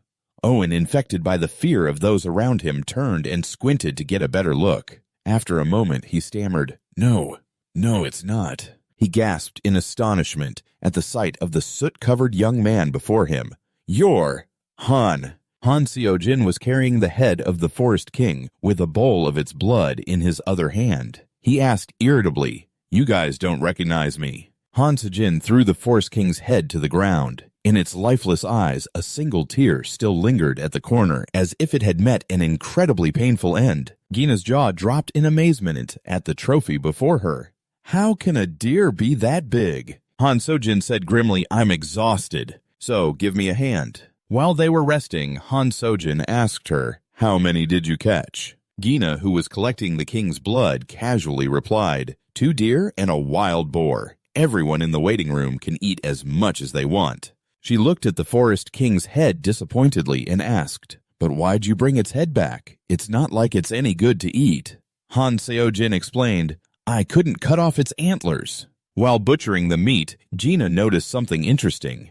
Now that I'm looking closely, I see it has antlers, even though it's a female. Han Sojin asked in surprise. You can tell just by looking at the head, whether it's a male or a female. Gina replied proudly, Of course, I've been living in here for this long after all. The system joyfully announced, Skill Awakening. Gina has acquired the skill, Elder Forest Hunter. Seeing this, Han Sojin felt a bit of admiration. She's had another awakening. Han Seojin predicted to himself she'll probably rank up easily. He held the attribute stone he got from defeating the Forest King, examining it. This is a low-grade wind attribute stone class D, an attribute stone filled with the forest's aura. It can be used to create items and rank up heroes. After their time was up, the team returned to the waiting room. Thanks to their hunting efforts, instead of eating potatoes today, they were treated to a lavish feast of meat. Everyone cheered excitedly. Whoa, meat! How long has it been since we've had meat? Gina nudged Han Sojin's arm cheerfully and said, Looks like everyone's really excited. They've already finished the whole deer. Han Seojin just said coolly, When you're done eating, follow me. It's the daily dungeon. This was a system that changed the dungeon's location depending on the day of the week. Monday/Wednesday is Ralta Forest Friday/Saturday. Sim Miro Plateau Sunday, Jaeon Dungeon Open. Today's location is the Sim Miro Plateau, a dungeon for collecting more attribute stones. Han's temporary party and Gina were entering the Sim Miro Plateau, difficulty super easy. Gina wondered, but will collecting materials make me stronger? Han Seojin explained, If you want to get stronger, you need to find something called an attribute stone. That's what we're here to find. Gina walked to the edge of a cliff. The sunset light cascaded down, and leaves fluttered gently in the wind. Before her lay a vast forest below the cliff. The entire sky now dyed a beautiful caramel brown. A cool breeze blew towards her, making her hair sway. Gina called out, Han Seojin, look at this view. The wind feels nice too. Han Seojin walked to the cliff's edge and unconsciously looked down. There, clinging to the cliffs, were red flowers growing on the barren soil. Han Sojin was stunned. The tree of life. He was overjoyed. I've seen this in a drawing before. They're the main ingredient for making healing potions. I should gather some later. After stopping to enjoy the view for a moment, the two of them continued deeper into the forest. One sword and one bow joined forces to fight a large wolf. Their seamless teamwork brought the wolf down. Gina looked at the dead wolf before her and shouted with glee, We're strong enough to take on a wolf like this. Han Sojin, maintaining his cold expression, said, We don't know if others will smell the blood here, so hurry up. Okay. Gina took out her knife to process the kill. Gina asked confusedly, Han Seojin, what should I do with its fangs and claws? Han said, Pull them all out and set them aside. He was busy admiring the attribute stone he'd collected from killing the wolf. It's a low-grade wind attribute stone class D, an attribute stone filled with the forest's aura. It can be used to create items and rank up heroes. Gina, her hands busy digging out the wolf's organs, exclaimed, It's so peaceful here. Han Seojin looked at her words and actions, which were completely at odds with each other, and reminded her with disgust, Wipe the blood off yourself before you say that. Gina said with a hint of longing, I wish it were always like this. Hunting, gathering herbs, having food to eat, and a roof over our heads. She suddenly realized something and told Han Sejin, Oh, if Master wasn't here, this place would be a paradise. Han Seojin froze when he heard that, horrified. Hey, I'm the old master, Gina lamented. I wish Master would never come. Hearing this, Han Sojin grew suspicious. Do the others in BFL Hem think so too? That it would be best if Master didn't come. As he thought about it, a feeling of disgust welled up inside him. He glanced at Gina and asked probingly, You don't want to fight? Han Seojin reminded her, Fighting on the front lines isn't the only thing. There are many other things to do. Stop daydreaming. Gina, hearing Han Seojin nagging and lecturing her, asked back, Are you planning on taking me somewhere else? If things start looking up, what more could I ask for? This is all so exhausting. Han Seojin was very surprised by her answer. It turned out Gina also wanted to advance. He smiled, satisfied. It seemed he had misunderstood Gina. A few days later, in a forest, sunlight shimmered on the morning dew left on the leaves. 6th floor, exploration mission, objective scout, and unknown location. This time, Hansel Jean's group included Jenna, Aaron, and a newcomer named Dika. He was extremely enthusiastic, greeting the whole team and saying he was looking forward to working with everyone. Aaron looked around and noticed something was a little strange. He guessed that they probably wouldn't be entering the usual dungeon today. Hansel Jean wondered to himself, "Scouting, huh? Another rare mission." Aaron, terrified and sweating bullets, asked Hansel Jean, "Hey, I don't see any enemies. Is it gonna be like the 5th stage?" Hansel Jean was a bit annoyed by his frantic state. He warned, "Don't shout. Everyone get down low and don't make any sudden moves." When he looked behind him, seeing the other 3 lying flat on the ground, Hansel John was both annoyed and amused. He snapped, "I said get down low, not lie flat on the ground." "Right," he reassured Aaron. "There's probably nothing here. We'll clear the stage as long as we meet the conditions." Aaron's facial muscles gradually relaxed as he replied, "Okay." After walking through the forest for a while, they saw 3 goblins sitting around gossiping with each other. "They're level 8 goblins," Jenna whispered. "Do we have to kill them?" She suddenly paused and warned, "Wait, they have a horn, so that means they can call for allies." Han So-jin looked up and asked Jenna, who was observing from a tree branch with binoculars, "Jenna, do you see anything else?" Jenna predicted there's probably a goblin village nearby. She jumped down from the tree and reported, "There's a whole bunch of them gathered there. Probably about 100 of them."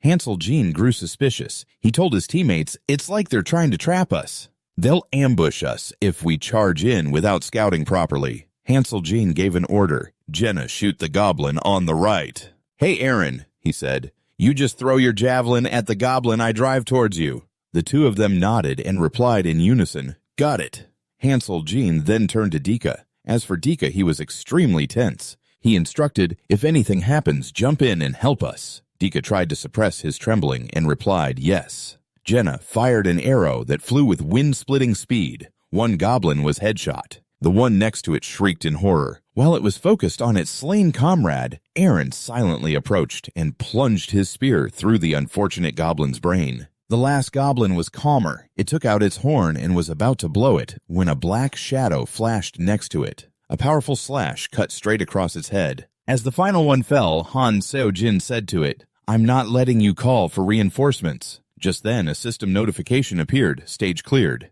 MVP Hansel Jean, reward 5,000 gold." Dika asked in a daze, "Is it over?" Hansel Jean replied coldly, "Not yet." With that, he quickly darted ahead. "I'm going to take a look around." Hansel Jean thought to himself, "There must be a clue about the next stage in here. Since this is an exploration mission, there's no way it would only have one objective. Even if the mission is determined randomly, it doesn't mean I can't anticipate things." At the same time, deep within the forest, a strange village was glowing brightly with firelight. Inside, aggressive goblins were pulling on the chains of wild wolves. Hiding behind them, Han Seo-jin noticed it was a goblin village. He wondered, how many are there? Just then, a goblin suddenly sensed something. It looked through a crack and caught a glimpse of a strange blue light. At the same time, the other members found Han Seo-jin. Jenna asked worriedly, "Why did you run off on your own?" Hansel Jean replied, "I just wanted to check the surrounding area." He thought to himself, "There have been several times I've found hints in the main dungeon." The quest chain started from an exploration mission called The Flow.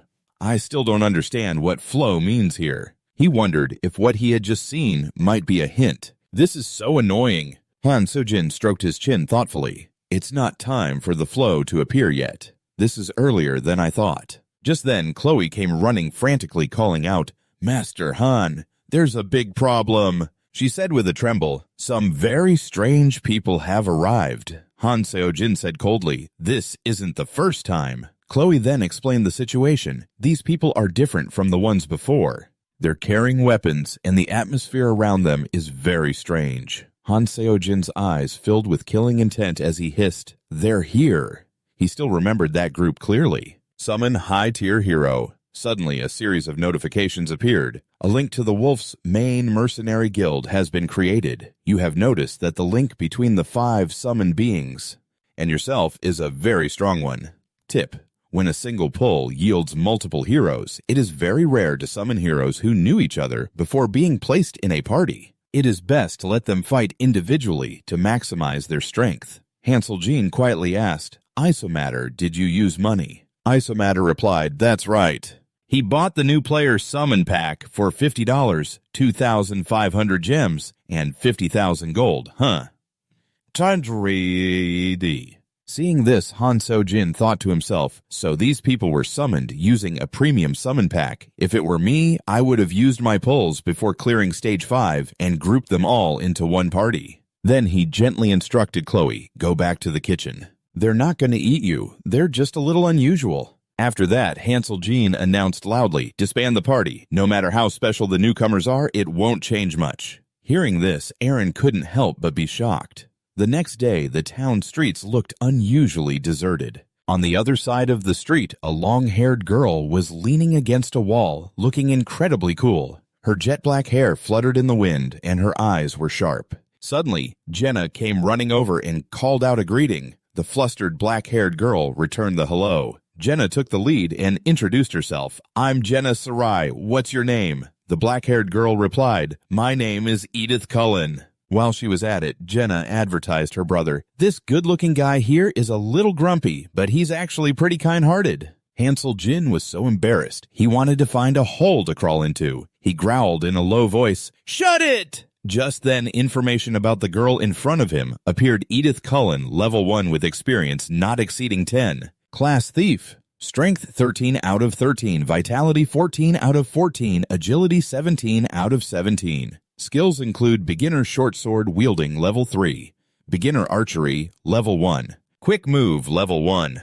Seeing this, Hansel Jin thought to himself, just as I predicted, since she's a 3-star hero, she already comes with a class. A typical thief, her strength and vitality are weak, but her agility is high. It seems she uses a short sword more than a bow. He then spoke up, "You said your name is Edith, right? I'd like to talk to you for a bit. Can we do it right now?" 1 month later, Jenna quickly served 2 glasses of water. Edith asked softly, "You know this place well, huh?"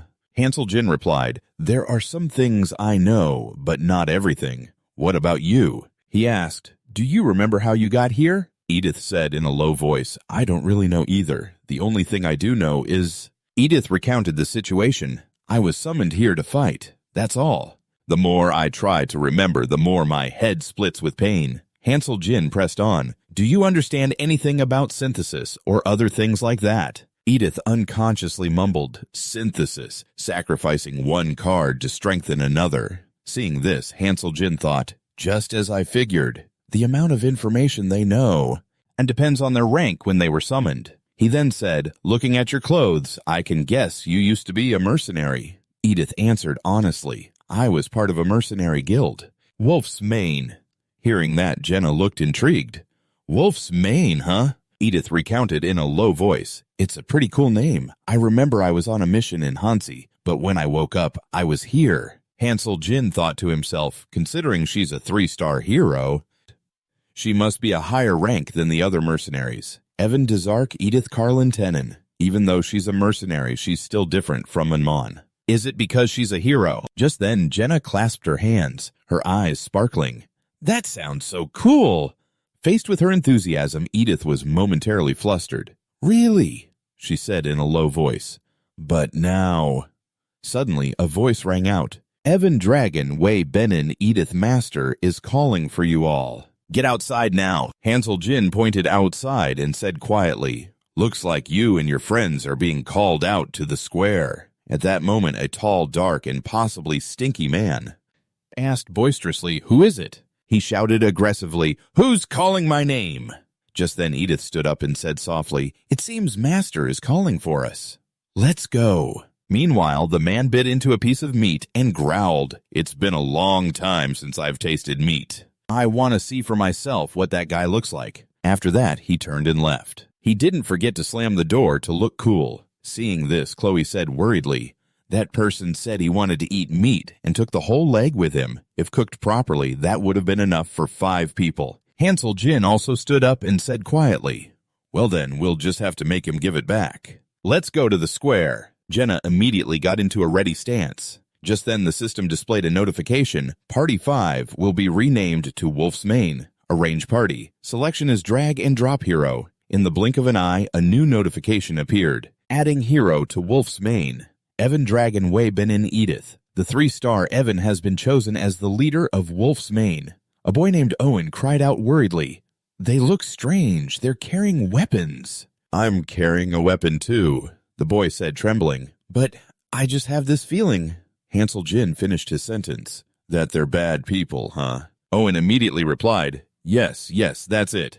Hansel Jin thought, This commotion is nothing yet. Just then Iso cheerfully shouted, All right, newbies, get in here. Martin is waiting for you all. Evan replied coldly, We know. Dragon beside him, with an aggressive expression, said, Let's just give it our all. Hansel Jin thought to himself, They might not look like bad people, but they're also very strong. He asked Jenna quietly, What do you think? Edith seems kind, Jenna replied, but I'm not sure about the others. Hansel Jin crossed his arms and asked, All right, so what do you want me to do? Protect you guys, Owen said in a soft voice. We'd be very grateful. Hansel Jin asked bluntly, For free. Owen, startled and flustered, stammered, About that.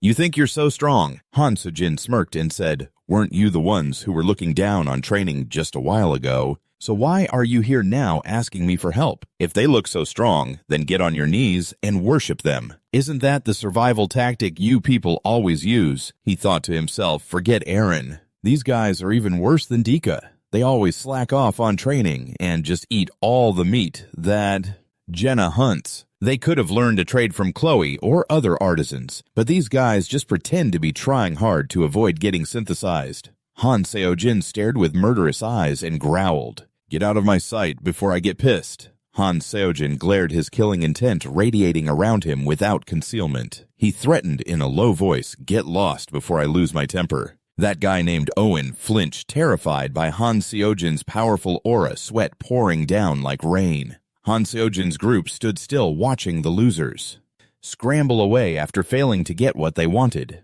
Han Seo-jin looked over at the gloomy Aaron and advised, Hey, Aaron, while you were on the verge of death from blood loss. They were just being lazy or sleeping their heads off. There's no need to feel sorry for them at all. Then he turned to Dika's scratched face and swollen eye and asked, You just finished a fight, didn't you? The kid, who had just received recovery from the lobby, innocently asked back, How did you know? Han Seo-jin explained with a bit of exasperation. Your eye is swollen like a mountain. How could anyone not know? Aaron quickly chimed in to smooth things over. It was just a sparring match. He asked for it himself. Han Seo-jin actually knew this would happen, so he simply replied, All right, I get it. Go inside and rest. Han Seo-jin shot a look at the girl, pretending to be innocent, whistling beside him, and asked, And why are you following us? Just then, the dungeon completion announcement rang out. Stage clear! 5 members of the Wolf's Mane group walked out together. Dragon, holding a large axe, said with an arrogant smile, Just a bunch of small fry. The guy with squinty eyes also laughed along. Goblins. It's all child's play. How could that be difficult for me? Evan's eyes suddenly flashed with a dangerous light. He asked in a stern voice, Who are you? The response to him was a mocking smile from Han Seo-jin. Who am I? He continued sarcastically. Well, that's none of your business. Jackson shouted loudly. How dare you be so disrespectful, you brat? Jenna retorted, not to be outdone. It's because you guys were rude first. He turned and asked gruffly, Who's this bitch? The 2 captains ignored the argument on the other side. Evan politely introduced himself. I am Evan DeJack of the Wolf's Mane mercenary group. And you? Han Seo-jin also replied with his in-game name. Iceland. Han Evan observed Han Seo-jin carefully and probed. You have a weapon with you. Are you also a mercenary? Han Seo-jin answered nonchalantly. Nah, just a farmer. Evan frowned. He clearly doubted the truthfulness of that answer. Evan asked in disbelief, A farmer? Deciding to drop the matter for now. Evan moved on to another topic. Did that recent gathering event include the entire population here? Han Seo-jin honestly helped clear up his question. Exactly. Evan's gaze suddenly changed. A clear, probing look appeared in his eyes. He said softly, I see. Suddenly, a system announcement rang out. Executing 10 times summon. Master, I wonder what new heroes will appear. Han Sojin looked up at the announcement and wondered a 10-time summon out of nowhere. With his brilliant mind, Han Seojin immediately figured out the reason. I get it. He's summoning them out of necessity. Another announcement appeared after that. Initiating synthesis. Master, please drag and drop the hero you wish to sacrifice for the synthesis process. The heroes used for the sacrifice will die. The 10 people who had just been summoned were looking around bewildered. An old decrepit man looked around and asked in surprise, "Where is this?" A young man with brown hair spoke up, annoyed. "What now?" Another young man with dark skin asked in confusion, "What's going on?" Meanwhile, ISO was furious at this insane act. The kid was pulling her hair out, shouting, "Oh, for fuck's sake, Master, you're an idiot." Immediately after, without explaining anything to the newcomers, ISO pointed in one direction and ordered, "Dragon Diamond, drag them into the synthesis room now." The brown-haired young man heard this and immediately fired off questions. "Who are you and how do you know my name? And also—" But ISO didn't have time to listen to them ramble. She cut him off and yelled, "The master said to go inside, so shut your mouths and do it." Unexpectedly, Dragon came up from behind, grabbed the brown-haired man's neck, and asked, "You're Diamond, right?" "Because you look just like him." Daimon trembled before the tall man. He stammered, "Hey, Jenna, witnessing everything, cried out in alarm, "No way!" Hansel Jean, however, replied calmly, "It's possible." Jenna argued back, unconvinced, but they were just summoned. Evan coldly ordered Dragon to bring another one. Dragon then shouted while Daimon was nearly suffocating in his grasp, "Which one of you is Lessico?" After that, Dragon grabbed Daimon and Lessico by their collars and marched them straight into the synthesis room. Panic and fear were written all over their faces. Unfortunately, no one could save them now. As Hansel Jean observed the situation, he thought he just got scammed. After all, it is his first time putting money into this game. Gina couldn't stand it any longer. She spoke up indignantly. "This is wrong. You have to at least give them a chance." Hansel Jean closed his eyes deep in thought. Right now, Water is making a huge mistake. He lamented internally. 1 stars are truly useless, but among them, there could still be an individual with potential, yet he's sacrificing the newly summoned 1 stars without even checking their abilities first. Dragon emerged with a satisfied look on his face. He said with satisfaction, "I can feel power surging through my body." A system notification also appeared. 3-star Dragon leveled up. Isel then called 3 more names. Evan Sorio Daniel. The dark-skinned young man still had no damn clue what was going on. He could only exclaim in bewilderment, "What just happened?" A girl whose name had just been called, terrified, clasped her hands together and begged, "Please, I'm begging you."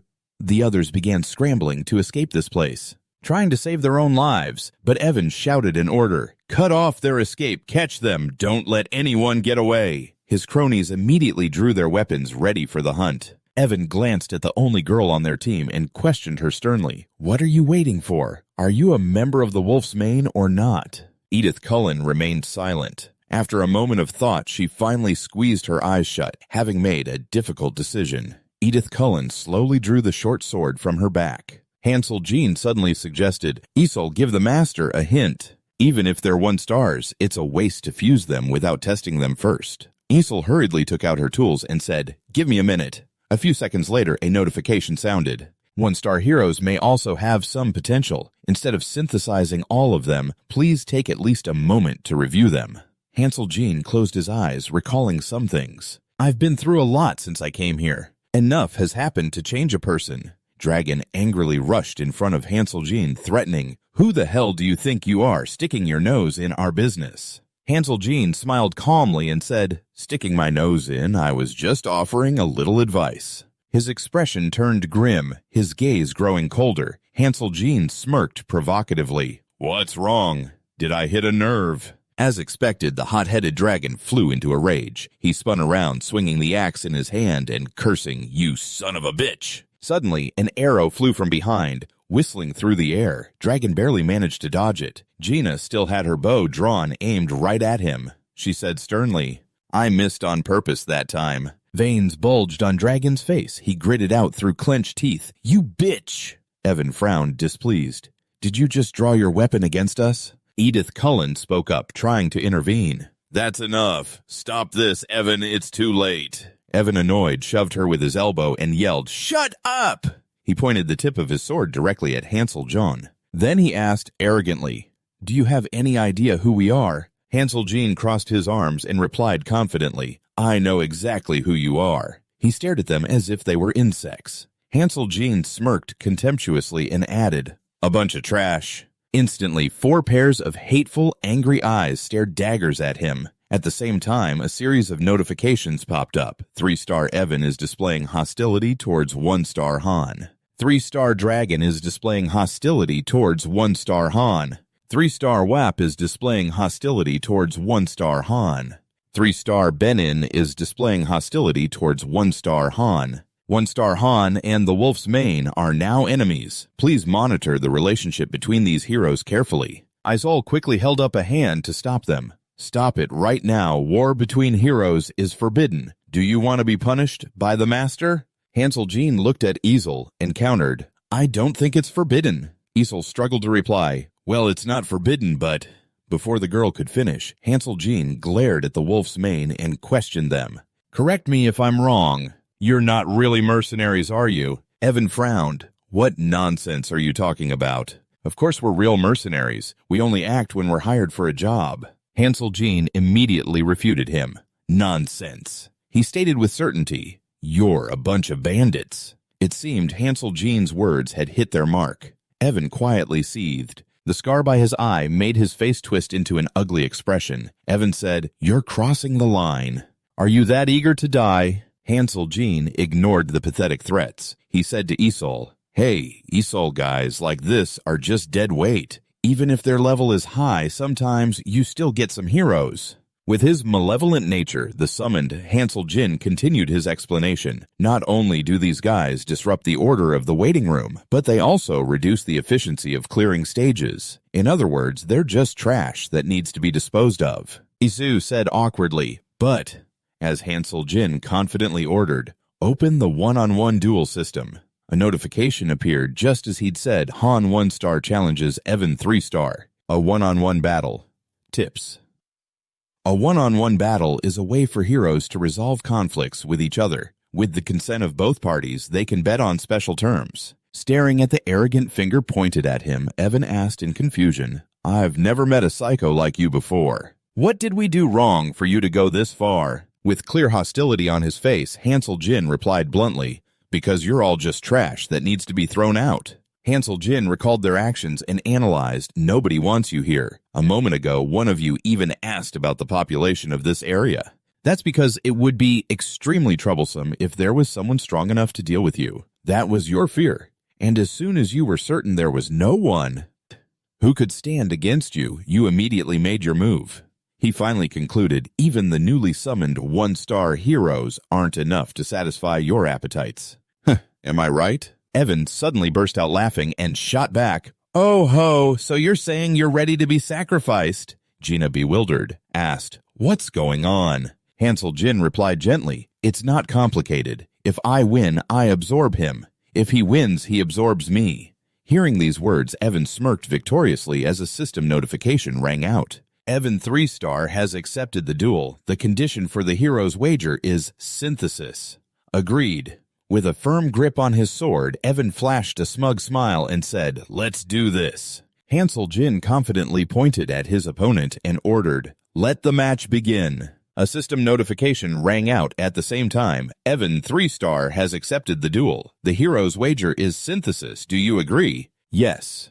The no selection turned red, indicating that the master did not want this match to happen. Seeing this, Hansel Jin thought to himself, "So, the master is just a coward, huh?" He ordered, "Jaina, take the others inside the mansion." Jenna asked worriedly, "Will you be all right on your own?" Another notification appeared. Han 1-star displays his confidence. And indeed, Hansel Jin was now overflowing with confidence. He cracked his knuckles to warm up and answered with another question. "You think I'm going to lose?" Jenna smiled and added, "You're right."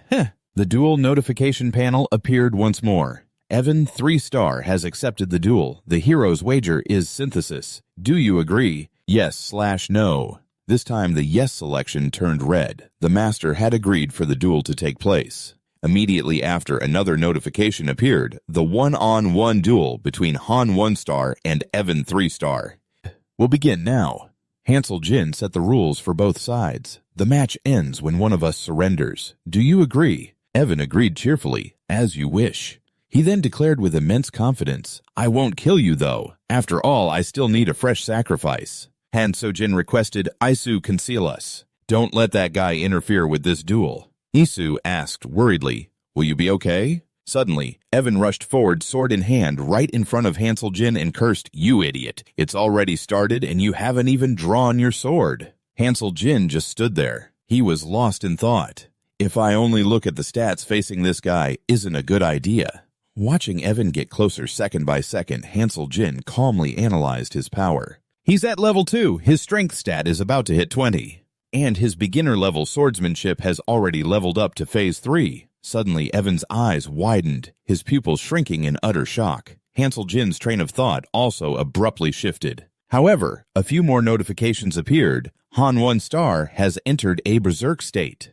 Han Islat 1-star, level 9, experience 11 out of 70, class commoner, strength 28, 23 plus 5, intelligence 111 minus 10, stamina 26, 21 plus 5, agility 26, 21 plus 5, skills sword and shield mastery, beginner level 5, pain resistance calm level 3, berserk level 1. Hansel Jin's entire body suddenly transformed. An overwhelming bloodlust radiated from him. He now looked like a powerful and aggressive beast. Hansel Jin thought with a grin, don't get so arrogant over such a tiny difference in levels. Evan swung his sword decisively, but was shocked to find he'd only cut through empty air. Before he knew it, Hansel Jin had appeared behind him, his eyes glinting with a dangerous light. Hansel Jin grabbed Evan's sword hand, then unexpectedly seized his head. Evan had no time to react. Hansel Jin slammed his head into the ground, shattering the stone pavement.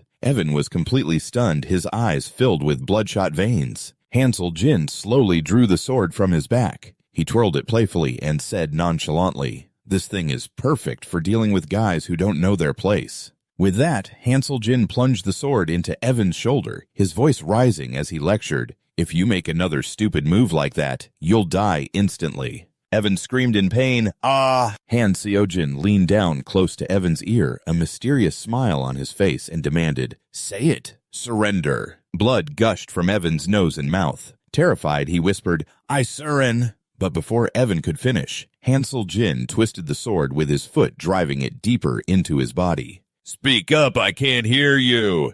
Evan screamed until his voice was hoarse. Seeing that situation, Wave, worried for his captain, shouted, stop it! We surrender! Let Evan go! Hansel Jin turned and asked, let him go. Would you ever consider releasing prey when it's just dying to tear you apart? Wei angrily retorted, that has nothing to do with this. Hansel Jin looked at him with red eyes full of killing intent. He growled, if I say it's related, then it's related. Evan was struggling desperately against that overwhelming power. He panted heavily as he listened to Hansel Jin lecture. This is a one-on-one duel that we all agreed to. Why are you interfering? Whether we stop or not is up to the participants. The match ends if the loser admits defeat. Hearing this, Evan was about to say he surrendered, but the cunning Hansel Jin immediately clamped his mouth shut. Not letting him get the word out, he calmly continued. But if he doesn't say anything, it won't stop. Then Hansel Jin's brow furrowed as his killing intent flared, and he declared, this guy is my prey now. Don't worry about whether he lives or dies. Just go take a nap. But Evan was now struggling immensely. His face was being crushed in Hansel Jin's powerful hand. He had no way out. The demon-faced Benin reached for the hilts of the two swords on his back and shouted a threat. You crazy bastard! You think you'll get away with this alive? Do you have any idea who we are? Han Seojin asked another question. Didn't you say you were the main wolf mercenary squad? Edith, are you sure that's who they are? Called out by Hansel, Jin Edith Cullen reluctantly answered. That was their name in the past. But now they're just... Her voice trailed off evasively. Hearing this, Han Seojin could guess the rest. He smiled and said, skipping to the end, "So, now you're just a bunch of thugs and bandits, aren't you?" Han Sojin then suddenly changed the subject. "With the way you people wander around treating everyone like this." Han Sojin glanced at Edith Cullen and pressed her, "Why are you still hanging around them?" Worried and panicked, Edith Cullen tried to justify herself. "Hey, I'm just doing what my father asked of me." Hansel Jin cut her off. "Edith, think carefully." He began to entice her. "Are you really going to stick with trash like them? Or would you rather join our side?" All eyes turned to Edith Cullen, waiting for an answer. Edith Cullen, looking bewildered, started to speak. "I." Dragon immediately roared, "You bitch! How dare you try to bend over for the enemy like that? Are you that eager to die?" Hansel Jin's taunting voice rang out again. "These nobodies sure do yell a lot." As expected, Hansel Jin had successfully provoked them. They furiously cursed, "You bastard!" While everyone's attention was on the war of words between Hansel Jin and the main wolf squad, Evan tried to reach for the sword lying on the ground. Dragon's voice was still echoing. "Edith, you know what happens to traitors in the end, don't you?" Evan's trembling hand inched closer to the sword. It looked like a spectacular comeback was about to happen, but the author said hell no. Hansel Jin had already noticed Evan's scheme. He stabbed his sword through Evan's hand and said with a provoking smirk, "This is how the final day for trash like you ends." Evan screamed in pain, groaning, while Han Sojin relentlessly tried to persuade Edith Cullen, "Join our team." "I need one more person, and this situation is quite convenient for you." Jackson was also adamant in trying to stop her. "You know the price of betrayal, Edith." The sound of her name being called, Edith, echoed over and over. Every single word was pressuring her to make a choice. Edith Cullen's legs trembled uncontrollably. She closed her eyes, thinking carefully. A moment later, she seemed to have made up her mind. Edith Cullen's eyes flew open, a fierce determination shining within them. Seeing Edith Cullen take a step towards him, Hansel Jin smiled in satisfaction and said, "That's right. Everyone needs to follow the right person. Following me is the correct choice." A notification appeared reflecting the situation. 3-star Edith has left the main wolf mercenary squad. The main wolf mercenary squad has been disbanded. Hansel Jin said arrogantly, "I have no more reason to deal with you people. Get lost." The 3 dogs had finally reached their limit. Benin said darkly, "You bastard." Ivan, pinned to the ground, suddenly spoke with difficulty. Gasp. "Huff, I surrender." Not giving him the chance to finish, Hansel Jin cut him off. "Are you so sure you'll be fine after you surrender? I swear I'll end up swallowing you whole anyway." Even in such a dire situation, Evan still had the massive ego and pride to threaten him. "You'll regret ever messing with me." Who just stands there and lets an enemy curse them? He had to be stopped before he said anything else. Hansel Jin arrogantly ordered, "You're starting to get annoying. Hurry up and surrender." By this point, those 3 dogs were truly furious. All 3 shouted in unison, "You bastard!" and rushed at Hansel Jin with their weapons. ISO immediately stepped forward to block them. "The duel isn't over yet. You cannot interfere." The 3 of them were in no state of mind to think carefully. They had been completely blinded by rage, charging forward without a second thought. Kan shouted, ordering them, "Get out of the way, you sewer rats." Benin also yelled crudely, "You bitch! If you get involved, I'll kill you too."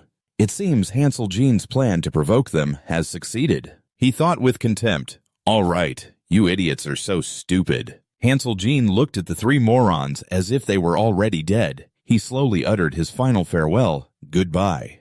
Because the Wolf main team arrived later, they surely hadn't witnessed Isos's true power. I bet if they knew beforehand, they wouldn't dare run their mouths in front of Isos like that, not even for gold. Because now the little girl was truly angry. Isos's eyes widened, glaring at the mob below. Then she smirked and said, "You won't get a second chance." As she finished speaking, the heads and bodies of the 3 men were separated. There was no chance to reattach them like before. They died before they could even gasp. The heads flew through the air, blood splattering everywhere, yet not a single drop touched Isos. The little girl stood still in midair, radiating a murderous aura, looking like a demon of war. From now on, no one would dare to look down on Isos just because of her small frame. Isos spoke in a low voice. "I told you not to interfere." A system notification quickly appeared. Three-star dragon has returned to the goddess's embrace. His fighting spirit will be eternally remembered. Three-star wave has returned to the goddess's embrace. His fighting spirit will be eternally remembered. Three-star Benin has returned to the goddess's embrace. His fighting spirit will be eternally remembered. Sudden death. Cause of death suicide due to stress. After dealing with everything, Isos excitedly showed off to Hansel Jean. Loki, what do you think? Was I cool just now? How did I do?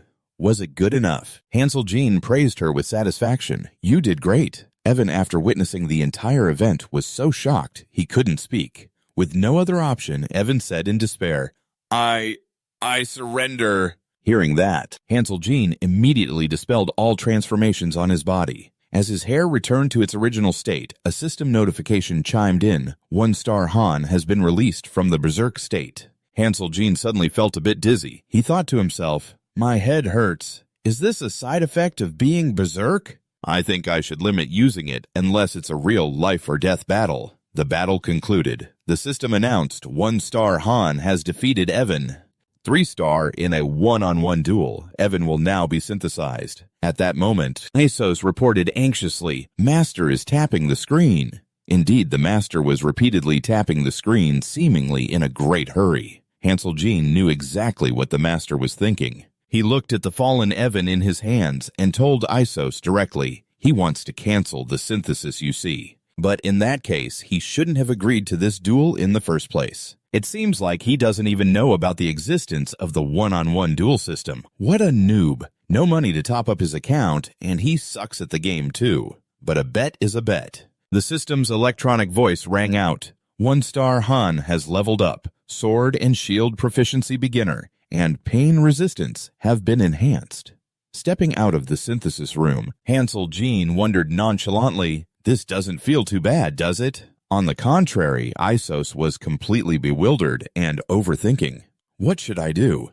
What if Master quits the game? Those 3-star units were just summoned from the premium pack. He hadn't even had a chance to properly select them, and I've already sent them to their graves. Master must be furious right now. Now all that's left are 1-star units. Hansel Jean didn't seem to care much. If he was going to quit the game, he would have done it at the beginning when I synthesized and lost a 4-star hero. Another notification appeared. Hero has reached the maximum level limit. If you want to level up the hero, you must first raise your own rank. As he walked, Hansel Jean scoffed. How sad. Judging by the way you did a 10 times free summon to save money. Now you've just paid for the first time, got a few 3-star units, and they're already dead. You really have bad luck, Master. Walking past the corpses of the Wolfmane squad, Hansel Jean thought to himself again. But if people like them keep appearing, the waiting room won't be able to function normally. You'll have to thank me for this later. These guys are all brawn and no brain. After that, Hansel Jean began to think about his own survival. Right now, I'm at level 10, and I have the ability to increase my star rank through synthesis. I'm the MVP in most battles. If he's stupid enough to cause trouble for me in this situation, then climbing the tower will be impossible. With that thought, Hansel Jean looked up to the sky, where the invisible eyes of the Master were observing this world, and wondered, Hey Master, what are you going to do now? With an incredibly punchable face and a challenging smirk, Hansel Jean seemed to be declaring war on his Master. If you want to deal with me, then you have to do it decisively. He reviewed the character cards. Now 4 of the 5 cards of the Wolfmane team had turned gray, indicating they were dead. The Wolfmane mercenary team wiped out by synthesis. A normal day in the territory. Hansel Jean walked out of his house as he did every day. As soon as he stepped outside, he saw a large crowd of people standing in front of his house. Many admiring gazes were directed at him. When Dika saw him, she shouted with great excitement, Boss, you were amazing! Hansel Jean found Jenna. As soon as he saw her, he pinched her cheek hard and asked in an annoyed voice, What the hell is this? Jenna, did you do this? I told you not to say unnecessary things. Isn't that right, Jenna? Yeah. Ow, ow, ow, ow. Her mouth was pulled taut, muffling her words. What are you doing? I'm just telling the truth. Cut it out, Hansel, Jin snorted coldly. The fans immediately chirped, talking over each other. Hun, we heard you, thanks. About those people with swords who just threatened to kill us. An excited person cut in. That's right. Those guys are definitely the bad guys. Han Seojin sighed, his voice full of irritation. It looks like you've all misunderstood something.